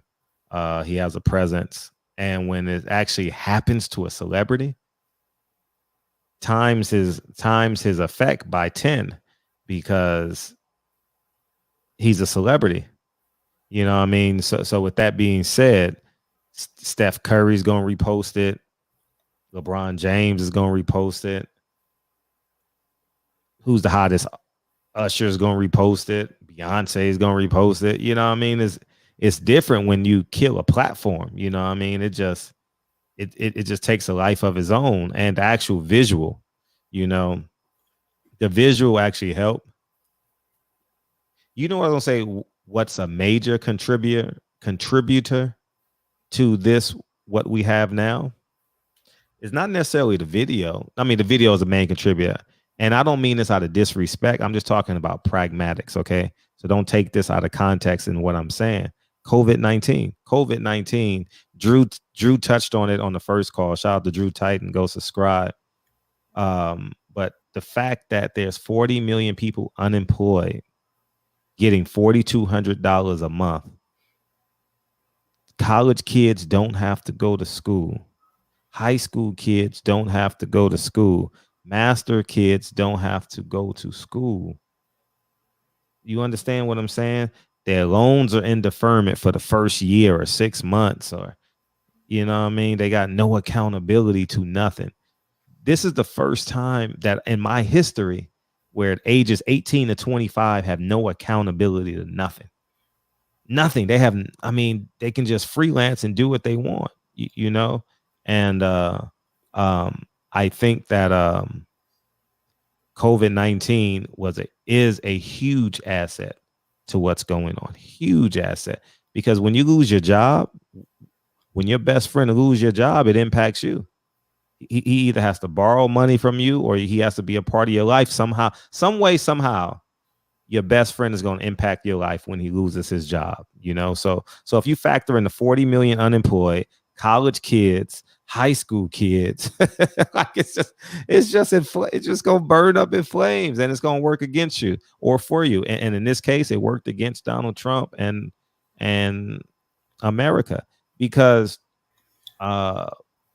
he's not just, take this into account. People were saying George Floyd's name. People were saying Black Lives Matter. But a lot of people are not fighting for George Floyd. They're fighting for their own personal inequalities. If you want equality, I don't believe in equality. I believe in equity. So so a lot of black people aren't fighting just for George Floyd. Like, they have a level of empathy for him. It's totally up to them as to what level it is. But you got white people fighting because a black man took their job, an Asian man took their job. They're fighting because they have $100,000 in debt, and they don't have, and they believe they only gonna make $50,000 a year, like me, when I was a school teacher. So and so that's what I said like a week and a half ago. I think black people got to realize that they're not the only they're not the only people who feels unjust in America. You know what I mean? They're not the only people. Like, if I was 25 or 23, I would be frontlining every day. No kids, no job. I'm only saving $500. Only got $500 extra to play with, and I did it your way. And I'm renting. You know what I mean? I would be out there every day too. You know what I mean? And then that's the club now. Protesting is a club. You know what I mean? It's great energy. It's a lot of people. Whatever you want is there. Everyone is accessible. That's where it's at. So I think that plays a huge part. COVID-19 has played a huge part in what's going on in these streets. So. Okay. Well, just for me, like Fred, I've been feeling like it's been a lot of fake love that's going on, like fake fake sympathy for what happened to George Floyd, because like I said, we seen what happened to Ahmaud Arbery, Breonna Taylor, even Sean Reed, and nobody was saying nothing. Now all of a sudden, you got people calling in the show, and then now they trying to act like they care about the situation. You know what I mean? Like, I remember the dude that you call Super Coon. Super Coon, all of a sudden he start calling into the show and he talking about, man, yeah, brother, we need to come together and all of that. But when Ahmaud Arbery got killed, Super Coon had nothing to say. You know what I mean? Now all these Trump supporters that call in the show that were Trump supporters, now they talking about fuck Trump. I remember it was a dude that was here, you know what I'm saying he was a Trump supporter, and Reggie Owens exposed him, and now all of a sudden he talking about fuck Trump. Now, that's just some weak ass shit, Fred. That shit is fake to me. You know what I mean? That's fake to me. You know what I mean? It had to take for George Floyd to get killed on camera for people to care. I feel like it's a lot of fake love going on, and people seem like this is it now. This is the cool thing. You know what I mean? To go join a protest and shit. You know what I mean? But they wasn't saying that shit at first. You've been preaching this for the longest. You've been telling us this. You know what I mean? So, man, that's what I see, Fred. I don't know, man. You know what I mean? I just think there's a lot of fake ass shit going on right now, bro. You know what I mean? Yeah, there's some fake stuff going on, and because you can't prove it, you just gotta let it go. You're not my age yet, but when you get 42, you don't even focus on things you can't prove. You know what I mean? It's like, how do you know what I felt? I don't. So let's just move on. You know what I mean? I only deal with statistical data and facts. You know what I'm saying? Like, I do my best. I try. You know what I mean? I am a human being. I have emotions, so I'm not perfect at it. But you know what I mean? Focus on your tribe. You know what I'm saying? And impact them greatly. Be as hands-on as possible, and go from there. Yeah, there's some fake stuff going on. There's a lot of people that don't capitalize. Yeah. Winston Churchill says something like this. Damn, he said, if you're not capitalizing on a crisis, you're wrong. There's a lot of people capitalizing on this crisis. So it's like, now school enrollment is going to double. College enrollment is going to double, quadruple now. There's no limit to being accepted to a college now, because now you can have half your classes on Zoom now. You never ever got to meet your teacher ever again. So there's like, you never ever got to meet your math instructor ever again. Your math teacher doesn't have to come to your house anymore. You know what I mean? You just email them the page, they pull it up on their laptop, y'all screen share, do Zoom, and y'all good. You know what I mean? So I mean, the world has evolved into something different, you know. So your grandma thought her computer was gonna blow up at midnight at 2000, right? Y2K. She thought her computer was gonna blow up, you know. Get that devil out of my house. You know what I'm saying? So 2020 is, I mean, 2020 is gonna be a hell of a documentary, though. It's gonna be about 10 of them, though. So enjoy them all. For sure, Fred. I just appreciate you keeping it real, you know, throughout this whole time. I remember when Ahmaud Arbery got killed and you broke the news to us and you came over here, bro. You cried for Ahmaud Arbery. You know what I mean? So, you know, you've been, you know, preaching this to us, and I appreciate you keeping it real, my brother. You know what I mean? Thank you, man. And I'm happy that boxing is coming back. Shakur Stevenson. Tuesday. Boxing's back. Boxing's back Tuesday. Yeah. Yeah. Thank heavens. Shakur, man. He's a good fighter, man. He's fighting Tuesday or Thursday, Shakur? Tuesday. He's fighting the 9th. Okay, good. So just a quick question about Shakur, and I'm gonna dip off. Does Shakur Stevenson remind you more of Pernell Whitaker or Hector Camacho? Which one, you know, between those two, if you had to pick one? Neither. Damn. Neither. His volume is not there. He's not he's nowhere near got the dexterity as the left-hander from Virginia. Pernell, yeah. He you know, Pernell Whitaker is literally my favorite fighter of all time from a like whole fighter. Like when I see fighters get done wrong, I always think like this era is because of how they did Pernell Whitaker. I talk about that a lot when I get mad and shit. When I get really emotional in my videos, I always make reference to Pernell Whitaker. And if Pernell Whitaker hadn't been done wrong, then, you know, fighters today wouldn't have got done wrong. Someone should have stepped in, you know what I mean, and said something for him. But Hector Macho Camacho was never great. You know, Hector Macho Camacho was fan friendly, exciting. He's like Ryan Garcia. Fan friendly, talk the talk. You know what I mean? He had that. Where was Hector Macho from Puerto Rico? Puerto Rico, originally from Puerto Rico, but he grew up in Spanish Harlem. Yeah, there it is. Yeah. Because I remember him when I was a kid every day. You know what I mean? So yeah, man. Hector Macho Camacho wasn't great. You know, he's probably in somebody's Hall of Fame. He deserves it. He put a lot of asses in seats, you know, and he played the game. He would have made $100 million in today's boxing, you know. So yeah, you remember he knocked out Sugar Ray Leonard. You remember that when he got some bragging rights right there. I also remember when Oscar beat the brakes out of his ass, you know. So you know, he never been knocked out before though. He never been knocked out. I didn't know that. I didn't know that. Rest in peace to him too, man. He passed away. Bro. You know what I mean? I was thinking Adrian Broner too. Like, I mean, I like Hector Macho Camacho. Who didn't like Hector Macho Camacho? Like, he was our Fernando Vargas in the time when you was young and you just got into boxing and shit, and you know what I mean, that cool non-black guy that you thought knew how to relate. You know what I mean? You didn't know him. You know, boxing wasn't as accessible as it was. You only read the back of a newspaper Sunday morning and Ring magazine. But I never bought it. I always had to read it at the newsstand. You know what I mean? So that was how I got my boxing news. You know, and I watched you know, I watched the Showbox cards, and then I watched Midnight Fights. Boxing After Dark on HBO. Boxing After Dark. I remember that shit. Midnight Boxing. Yeah, I remember that shit. You know, that's how I got my boxing, and Wide World of Sports.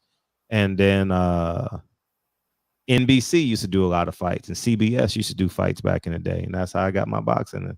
Saturday morning, you know what I mean? So that's what it was, you know. For sure, Saturday morning in LA, not Saturday morning on the East Coast. It was a little bit later, but yeah, that's how I got it. For sure, Fred. Appreciate it, man. Keep holding it down, and I'll be listening to the show. Thank you. Yeah, peace, bro. Appreciate you.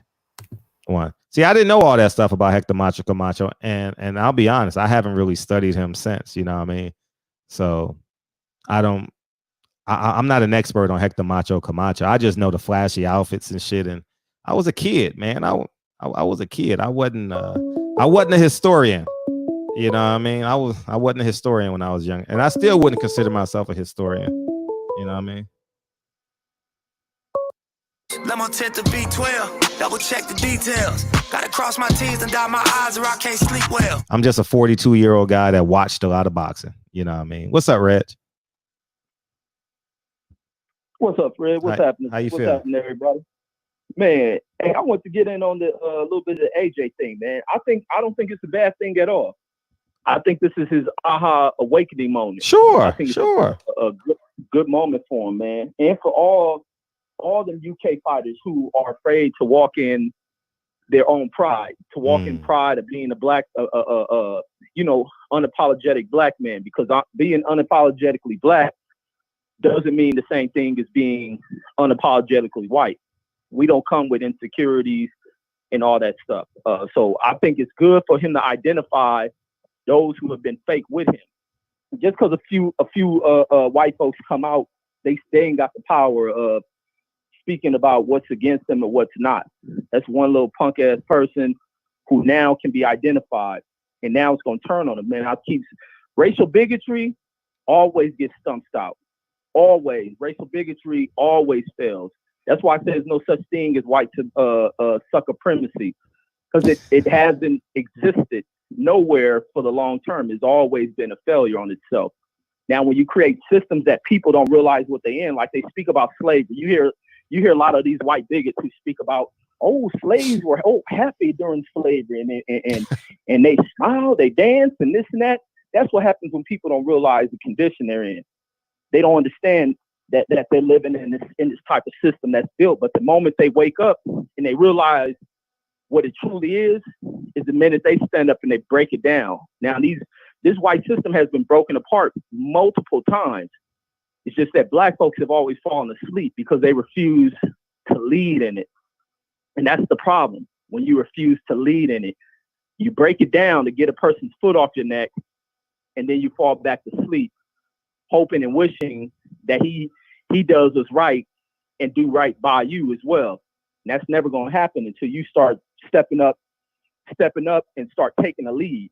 And that's the new phase that has to happen, because this ain't a failure on us. This is it's on the folks who come before us, because they have failed us in many ways. We have been failed by our elders. And now we take some of the key moments that we've seen from our elders, but we have to move beyond our failures. And this time is that when I remember one of the brothers talking about taking down a system. The way to take down a system is to get into the system, because the system that we have, it's the way it's structured. The American system is structured perfectly as a structure. The problem is we got too many people who unstructure the system based on their prejudices. And that's where we have to step in and get the kicking down the door on shit. And that's why I'm always fucking huge on this voting shit. I've always been political. Everything we doing, whether you want to be on some hood, ignorant shit, you claiming this hood, you claiming this set, you politic. You live by the rules of politics. So how can you dare speak about not wanting to be part of the American political system? Everything you do is about politics. Everything. The hood got politics. So you just have to elevate in the way that you think about it, the way you process this shit. And it's our time. It's our turn. And the world sees that. The world accepts that it's time that blacks are going to come up to the forefront of shit. I mean, we are at the forefront of shit. We just ain't at the forefront of the capitalizing part of it. But we move everything. We shift everything that rocks with America. And I remember working with an Asian cat who wanted to always fit in with white society. But the one thing he always spoke about is that he realized that everything, he always thought black folks was the coolest people, because he's like, everything he ever thought about America, even his people, they recognizes that it doesn't happen unless black people approve of it. And that's the case with everything. Even everything runs through us, but it's time that everything runs through the decisions that we make. We have to start being the decision makers, and we can't be afraid of that. And then when we get others in position, we can't be quick to want to knock them down. Oh, they didn't do this. he didn't say this. No, we got to stop that shit. But we got to still hold them accountable.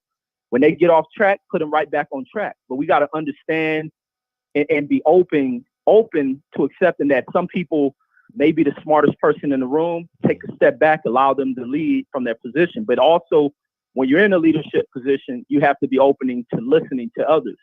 Because you ain't smart on every fucking thing, but that's just the way that things have to be. And I remember Drew was speaking about during World War II about how Germans were treated when they came over here. And this is a story about my pops who raised me. My pops, I said I was adopted by elder folks, so he was a World War II vet and shit, but that's my dad. But their story was about how when they come back, I'm not sure if it was still over in Europe or when they were transporting back over here in America, where the Germans got to sit up front with the white folks and all that shit with white American soldiers. Blacks roll in the back. This train gets attacked. When they bomb the train, a bunch of white folks at the front of this motherfucker get killed after this motherfucking train gets bombed out or whatever the fuck happened. Not too familiar with that story, but then when you look at how when America went through the fall of Germany, when it went through that Nuremberg shit with Goebbels and all them shit, and thinking about what's that fool talking about his grandfather and shit fighting in the war, just about how the American soldiers praised these motherfuckers, Herring Goebbels and all them shit during their trial. Just looked at them as fucking kings or something to be proud of, and just to think of the way this guy died. This motherfucker went into court with so much arrogance, getting what he wanted. The Americans fed him with whatever he demanded. This motherfucker, it was almost like he was free inside of prison going through this trial. But when this motherfucker decided he was going to be found guilty, where does he get these cyanide pills from? American soldiers slipped it to him just so he wouldn't die. He wouldn't die in such a disgraceful way. But when it comes down to shit, black folks, you gotta be, you have to, because some people are afraid of being successful. Some people are afraid to not seeing white folks in the front leading shit. People gotta break out of that shit. It is your turn to fucking lead the shit, and white folks understand it. It ain't. I don't think all of it's fake love. The ones who have fake love, fuck them. We pay too much attention to the negative parts of shit. We give negativity too much power. Facts. Way too much power. One motherfucker can be doing some ill shit. He the shooter and shit. We get afraid of everything about this motherfucker. 100 motherfuckers afraid of one person. A bullet does what a bullet does. A positive motherfucker can knock down a negative motherfucker. But we have to stop giving too much energy to negative pieces of shit. But that's all I got, Fred. I'm going to fall back in the chat. Appreciate you, Red. Keep the show going because I'm enjoying this. Damn, you always do that shit, man. I always got to listen to my elders, you know what I'm saying? I'm younger than I you. know you are, nigga. That was a joke, nigga. Come on, man. You know I'm corny. Rafael Baez, man, said, fuck Dillian White, man. All right, fuck him. We got to get Dillian on the show, dog. I just...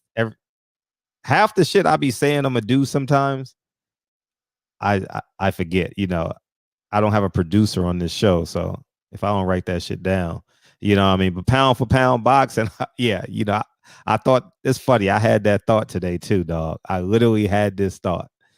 What is Barry Hearn thinking right now?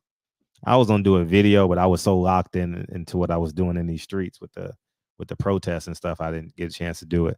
But I bet Slave Owner Barry Hearn is mad at AJ. Hashtag Black Lives Matter. You know what I mean? Oh, yeah, he's mad as fuck. But look, this is what AJ got to realize. You own Barry Hearn if you woke up to it. If he played that aggressive part, you know what I mean? Exactly. AJ owns the kind of like what Canelo did to what's the guy's name? WBC and the Oscars. Yeah, facts. So it's time for AJ to really wake up, realizing his true power, believe in his true essence as a black man. Because when he went to that trip in Africa after losing, it seems like it woken something to him. Him needing to stop playing into. Yeah, that little girl said something to him. I forget what the little girl said. You got Africa on your back or something. Something. Yeah, so it's awakening, man, and he has to realize, fuck a Barry Hearn, fuck a Eddie Hearn. They work for you. They need you. They manipulating the money scheme with you, but then again, it's you using other people's money to get rich. So he did it the right way.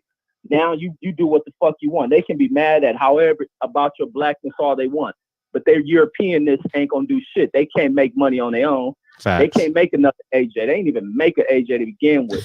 They had the money. They made the money play. Facts. And Dylan White, this is for your whole ass to understand. Start understanding the true essence of your blackness. Start speaking up. Stop playing second fiddle. You already been shamed by these motherfuckers when he makes the slave comment in front of you. Now you've been keeping quiet, and these motherfuckers have pimped you because you have stayed quiet. The true essence of a true black man who stands up for himself, you ain't gotta be aggressive. They fear that shit. So make them fear you by start being an intelligent black dude and speaking up. Because they can't make a fucking penny without you. That big how tall is Eddie Hearn? 6'7", fucking uncoordinated nothing. He can't make shit for himself.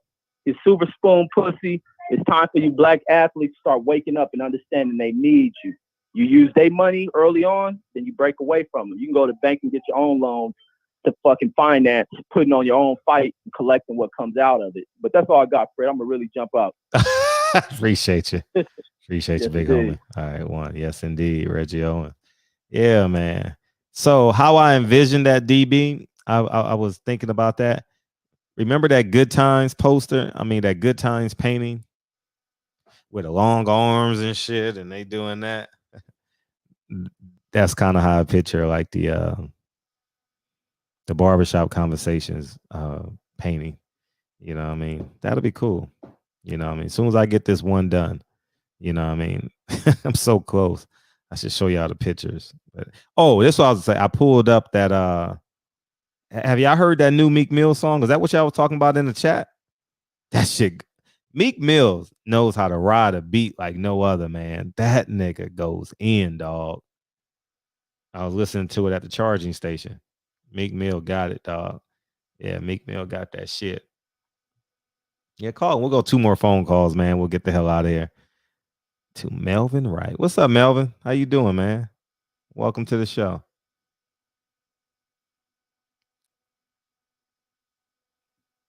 You know what I mean? Our right to vote is not even in the Constitution, man. We got to motherfucking vote that shit every year. What's up? Fred, I had to call back in. I'm sorry, man. I just been inspired tonight. This has been a hell of a show. I was just sitting there thinking, man, we gave these people, all of us. Think about who we gave these people. We gave these people everything we had. We gave these people George Washington Carver. And the people that he lived with, they castrated him. When he was, did you know that? Gave who? What'd you say? George Washington Carver. Oh, George Washington Carver. Yeah, George Washington Carver. He was adopted when he was young by a white family. They had a daughter. They castrated the boy. Did you know that? No, I didn't. He was never married. Because they didn't want him. He grew up in Indiana. They castrated that boy. Booker T. Washington started Tuskegee. They say they poisoned him. Did you know that? Go look it up, Fred. We give these people, all of us, everything we have. Michael Jackson, go look at it. From a child, we do everything we can to please these people. We smile in front of these people. We dance in front of these people. Just so we can exist every day. The things that we go out here and do. Marvin Gaye, crack once again. David Ruffin, crack once again. I'm just talking about entertainers. These people. And then, after we do all that, they tear them down. And then we don't want shit to do with them no more. We can say what we want about Dr. Cosby. We can. But we trashed him. Ain't no help for these people. Why come we don't have help for our people? Why come we trashing our people? Especially when we see that we breaking down in this system that we live under every day. We breaking. We looking at ourselves breaking every damn day. Michael X. Johnson, he was from here. I'm going to keep it 100. We just watched David Banner that day. It was all of us. It was a conference. We were all there. If you was in the conscious community, everybody was there. Dr. Professor Smile, David Banner. That's when he was going on his God Box tour. And a week later, he did that. Why? He didn't do that because he was crazy. Because he broke, man. We be breaking under this system. And we think, oh, he went crazy. Oh, he flipped out. Man, these people break us, man, every day. And we pretend like we don't see it. I'm watching this protest, and it's good to see that people are mobilizing, at least trying to become aware of this system. But they know, man, this shit is a pastime for people because they on Corona. We've seen this before. If don't nothing follow up behind this, then we know these people don't intend to do shit by us. After all this noise and all this stuff that went on, we know. But what I can tell you that we should be we should be on our P's and Q's at all times. And we should treat ourselves like we prisoners of war. We are actually, these people got us. And they break us every day.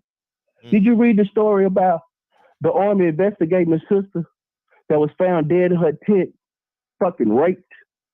And I think they called it suicide. Go look at this stuff and how they break us every day. They just drag us around and just do what they want with us. And we don't have, what we need to understand is that we have one goal, and I'm going to call, and this is it. And our goal is everybody who has melanin in their skin need to know. You are a prisoner of war, and your goal is to get free and to break out of this prison, which is white supremacy. You have no other goal. Until that, there is no freedom. You can't go nowhere on this earth where it don't dominate. But I'm going to leave it at that, Fred. Peace to the chat. I was just fired up again. I love you all. And, man, let's get free for real. Peace and blessings, man. Appreciate you. Let's get free for real. Okay. I'm with all that shit. Let's get free for real. Yeah, man. Sheesh. It's a good show, man. Damn, on a Saturday night, we going this deep? Shit. Man, I thought we was going to bullshit, man. I thought we was going to talk about stripper poles and hoes, man.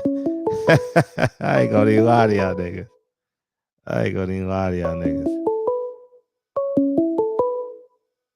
Let me get this call before DB, and then we'll end with you, DB. Made my first meal on my own. I don't need your help. What's up, man? Hey, Fred. What's up, man? How you feel? Man, I'm good, man. Look, I had to chime in because normally being in Texas and getting up at 5 o'clock in the morning, I'm asleep when you go live. You know what I'm saying? Mm-hmm. I respect that.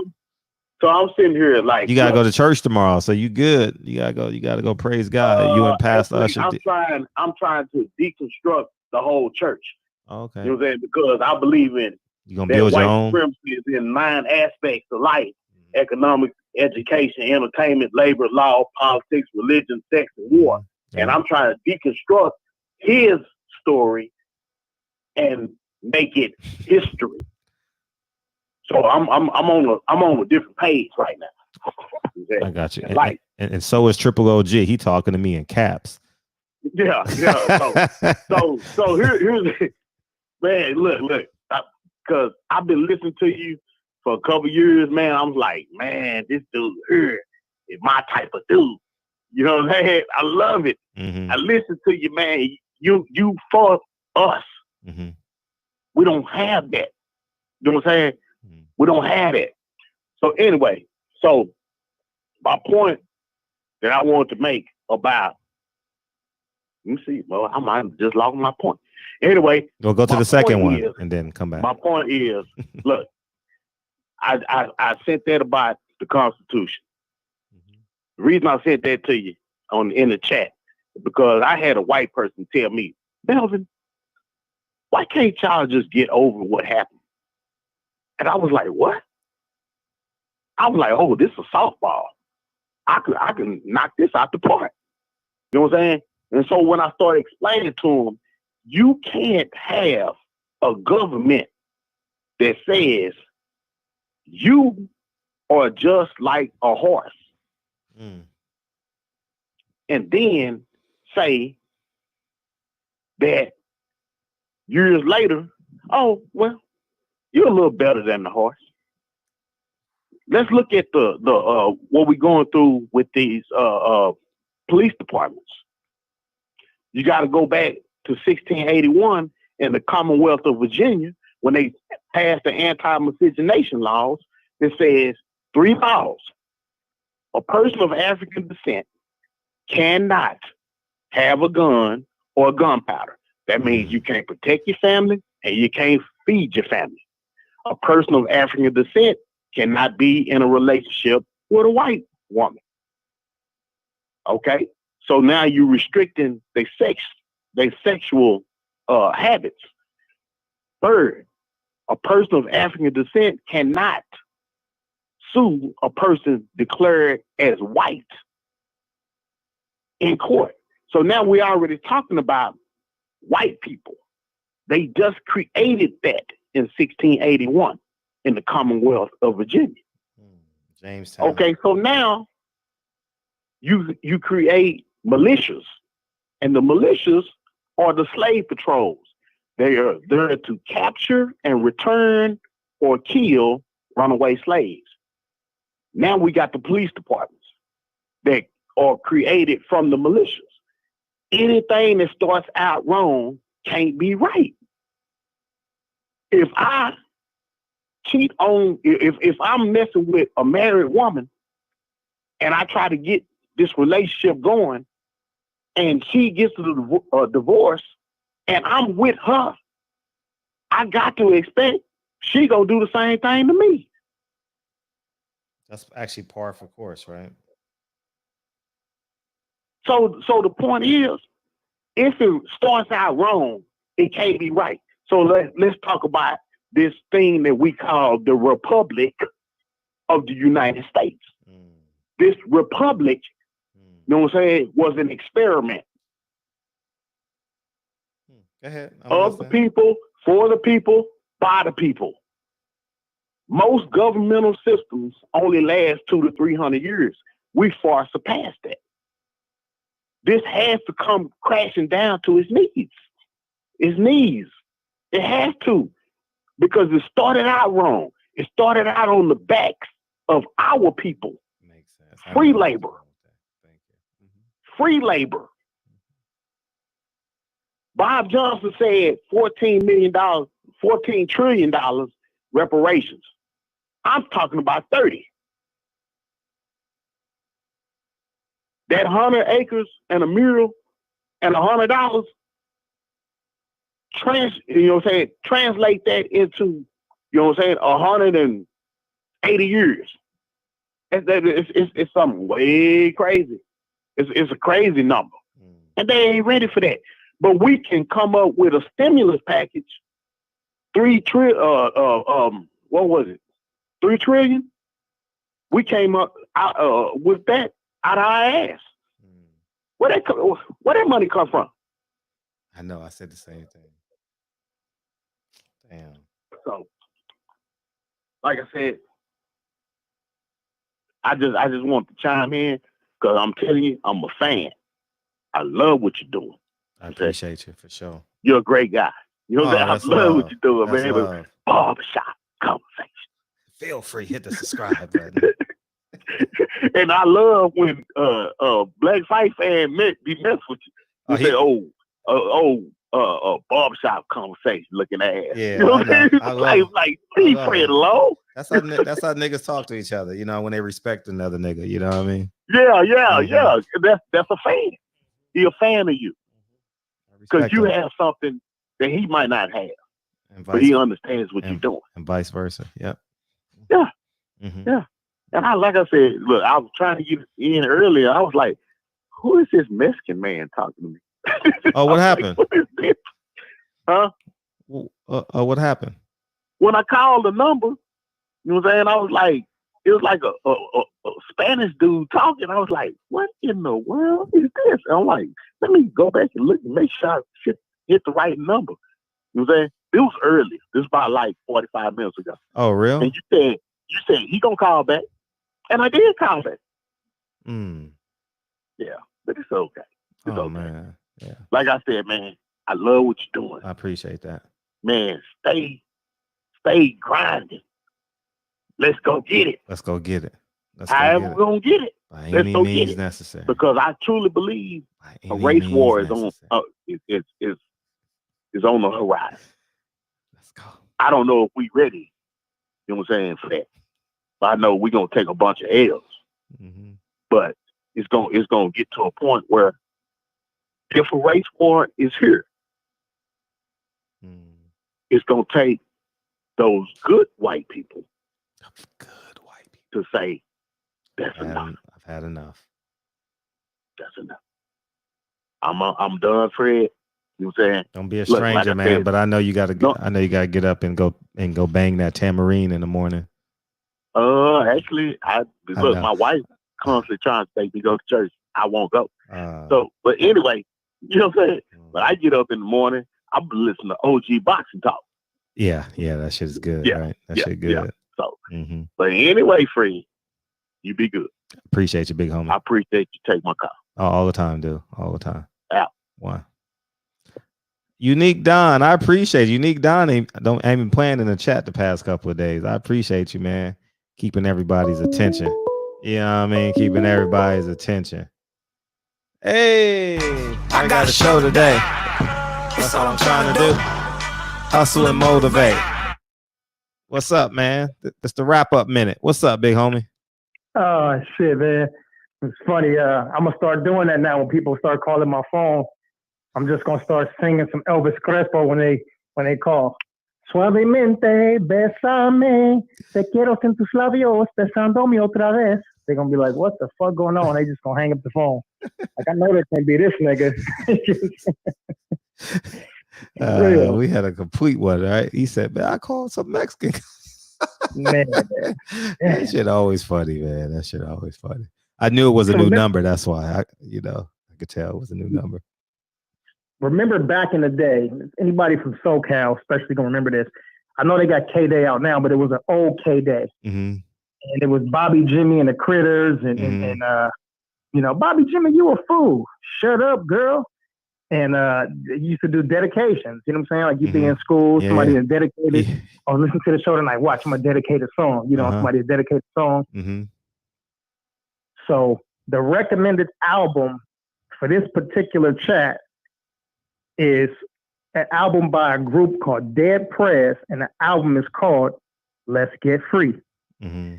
Bangers from beginning to end. It's a classic album. You don't skip songs. You put it on and you let it ride out. And if anybody is a hip-hop head, they already know that there's 2 bonus tracks. You got to wait like 5 minutes. Keep it on the last song and wait like 5 minutes, and the 2 bonus tracks going to come on. I ain't heard that album in so long. Yeah, it's been a minute. Yeah, I'm telling you right now, it's a classic. It's on, you name any album, I could put it up against that album. Anyone. Like, it's one of those classics. The lyrics, the social and political content is fire. So anyway, Dead Press, Let's Get Free. So y'all add that. Art LeBeau was the guy you was thinking of. Say it again, I'm sorry. Art LeBeau. What are you thinking of? No, I'm not thinking Art LeBeau. Art LeBeau is a different station. Okay, But Art LeBeau used to do the lowrider oldies and the old school shit. Let's just kiss. He's still on the radio though. Yeah, Art LeBeau, the all white dude that do all of the stuff from people in prison. Yeah, and Bumpy he misses out in out in Soledad State Prison sends one to his girlfriend Chica. He says, "I love you, darling." Yeah, I know who Art LeBeau is. That's not who I'm talking about. I'm talking about the old K-Day. Oh my God, is Art LeBeau national? Because niggas don't know what the fuck you talking about. He got to be national, dog. He ain't national. You think so? Or at least in the majors. He put on the biggest oldies concert. He put on, so for people that don't know, he put on shows with everybody that you can think of, the Dells, the Delphonics, the Stylistics, Temptations. He put all of these old groups together, the Betty Wrights. I mean, all of these old people, he put them together and he do a huge show in one of the amphitheaters down here in Southern California. And it's a huge show. You know what I'm saying? So, but, and he always do dedications from people in prison to, from people on the streets to people in prison. So like, that's how his name got really, really big, So anyway, Dead Prez though, Let's Get Free. So I got a challenge or a question for the people in the chat. And this particularly goes to certain people like Tony Snow, Young Merv the Cut Man, Peppermint Patty, J.A., Reggie O, Box fans, the people that's from SoCal, the people that's from SoCal and LA area, but for everybody to do it. I want everybody in the chat to put 2 very specific things, very specific items that are the most important for you in your particular city and community. Take a second to do that right now, but very specific. Don't say we want freedom, of course, but put something very, very specific. Cool. So while they're doing that, I want to address something that Reggie said earlier. Reggie was like, we are focusing too much on the negatives. And I think, yeah, that's just a natural thing that we do, because what ends up happening is we take, it's the fake love, right? We end up taking dudes like AJ, and he says something like he did what he did, and then we support him. We take a dude like Floyd, and he's training young fighters, and he's paying for funerals, and we give these dudes our love and our attention and our respect and likes on the post, and you know what I mean? And we start advocating for these dudes and putting a black fist in the air for them. And we support them financially, and then once they get money or once they have their way and they start feeling themselves, they spit and piss in our faces. And I think that's just what the brothers that are saying that there's fake love. He's just saying like, hey, let's just be careful. Let's support people, but let's not, as Omega Red and Jay Cooley always say, we support them, but we support them from a distance. Just know that they're celebrities, and when they have things in their favor, they're probably not going to advocate shit for us. And right now, the popular thing to do for everybody is to donate money and to say Black Lives Matter. You know what I mean? It's just a popular thing to do right now. So anyway, but hopefully our momentum stays. And I think one of the things that we do outside with, standing on the front line, because everybody's not frontline people, go out there and pass out waters to people marching. You know what I mean? Go and every time you get a new video or article, send it to 25 people on your phone. You know what I'm saying? Like, sure. Everybody's got a different role to play. You know what I'm saying? There's lieutenants, there's generals, there's sergeants, there's gunny sergeants, staff sergeants. Everybody's got a position to play. So, but at the end of the day, man, it's vote, vote, vote.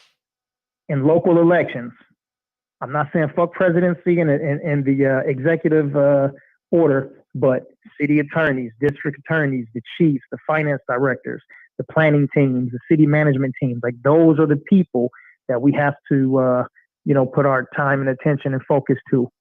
And then eventually, because it's not going to happen in 1 or 2 years, if you're looking for the quick result, it's not going to happen. We have to take these people from being our local district attorneys to our mayors and to our senators and governors, and then we have to vote them in. They're not going to go from nothing at all to being the president of the free world.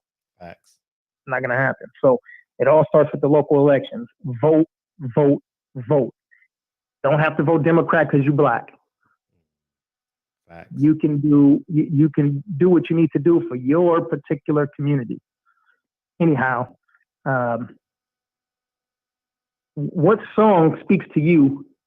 I know because we got Marvin Gaye, we have Bob Marley, and a whole bunch of people. But I was thinking about it. What song speaks to you about this time that we're in right now? That Marvin Gaye song. I was thinking about it today. Shit, I just lost the cadence. What's going on? Yeah, what's going on? Mm-hmm. Wow, that's a great one. Yeah. My pops had sent me this song. You know the song, Wake Up Everybody, No More. Yeah. My pops had sent me that song right there, and I was like, that's like, I was feeling it, you know what I'm saying? I'm like, and I know why he sent it, because of the times that we in, but yeah, that's fire. One more thing, man. I know sometimes you in the chat and people are cooking and we end up having sidebar conversations, but I want to say salute to Marcus Johnson and also to Jason G, my brother down here. Both of those dudes had a major weight loss, accomplished a lot, like, major weight over the past, a couple of months or whatever. Beautiful. Salute to Marcus Johnson and also to Jason G. So in that journey, man, of weight loss and being healthy, stay strong and keep doing that. Anyhow, man, there's no tricks today, man. We straight up today, so we're gonna shut it down just like this. Play the song, Fred. Appreciate you, DB. See you tomorrow night, big homie. Yes, sir. All right, that's one. Appreciate you protesting too. Appreciate you getting out in the streets. Yeah, man. I appreciate everybody. Picasso, why not? Sirius Jones, man. What's up, man? Man, hey, Reggie Owens, thank you, man. Y'all, man. Hey, ain't nothing like when you could just come on the show and just hit the record button, man. I appreciate y'all, man. Thank you, man. I just hit the record. Not the record button. Yeah. I hit the live button. Excuse me. Y'all niggas dominated this show tonight. I appreciate everybody that called in and was in the chat. You know what I mean? Appreciate you, man. So that's Patty's nickname, Peppermint Patty. How many times you heard that? Is that new Patty or is that old? Mark Wonderlick, what's up, big homie? TV, man, you ducking on that 10-foot rim yet? What's up? Rilla, what's up, man? Welcome to the show, man. Hustler Slim, man. Appreciate you, man. Lavelle, appreciate you always being here, man. Pound for pound, I appreciate you staying up with us, big homie. Hustler Slim, Triple OG, you got to learn how to spell OG, big homie. Jeffrey Lakes, what's up, man? My bad, y'all, but I caught it. Because the devil is a lie, eh? I'm telling you the truth, eh? It's all in what you do, eh? Some things you gotta do, eh? Hey, Bumpy Johnson, man, I appreciate you, Phil. Unique Don. I like that name, Unique Don. That's a name you whisper. You don't say Unique Don loud. You got to say Unique Don like even or low. You can't say that shit loud, Unique Don. You know what I mean? What's up, Trap Rob? What's up, sir? Appreciate you. Tell me words now. Kenyatta Ali, I appreciate the super chats as well. Thank you, guys. I appreciate that. Monday, I'm back out there in the street, so I'll take some stuff Monday. All right. It's for the children. Giving. Be a blessing. I'm very interested in the next interview with Anthony Joshua. I'm gonna watch that. I'm gonna watch everything, body language, everything. You know what I mean? I'm gonna watch all that shit. I got the peppermint poon. Patty feeling freaky tonight. She feeling freaky. Oh shit. First the show, it's the after party, and after the party, it's the hotel lobby, and she looking for a fiesta, y'all. She looking for a fiesta, y'all. I'm telling the truth. That poon joke is never gonna get old with y'all niggas, huh? Never ever, huh? Last time, y'all.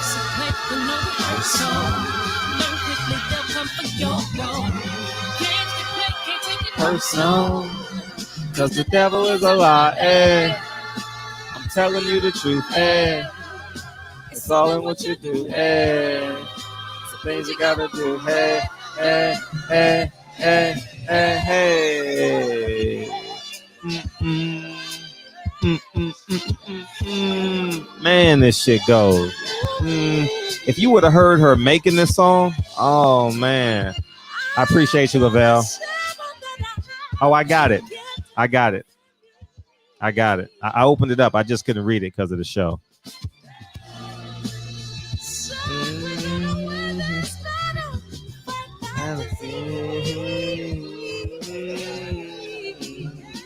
No more cancer. Man, what a song. What a song, man. That's that's Tony Gwynn's sister singing. This is Tony Gwynn's sister right here. Singing the last hook. I appreciate y'all, man. I love y'all, man. Don't make me fight to prove my love. Nah,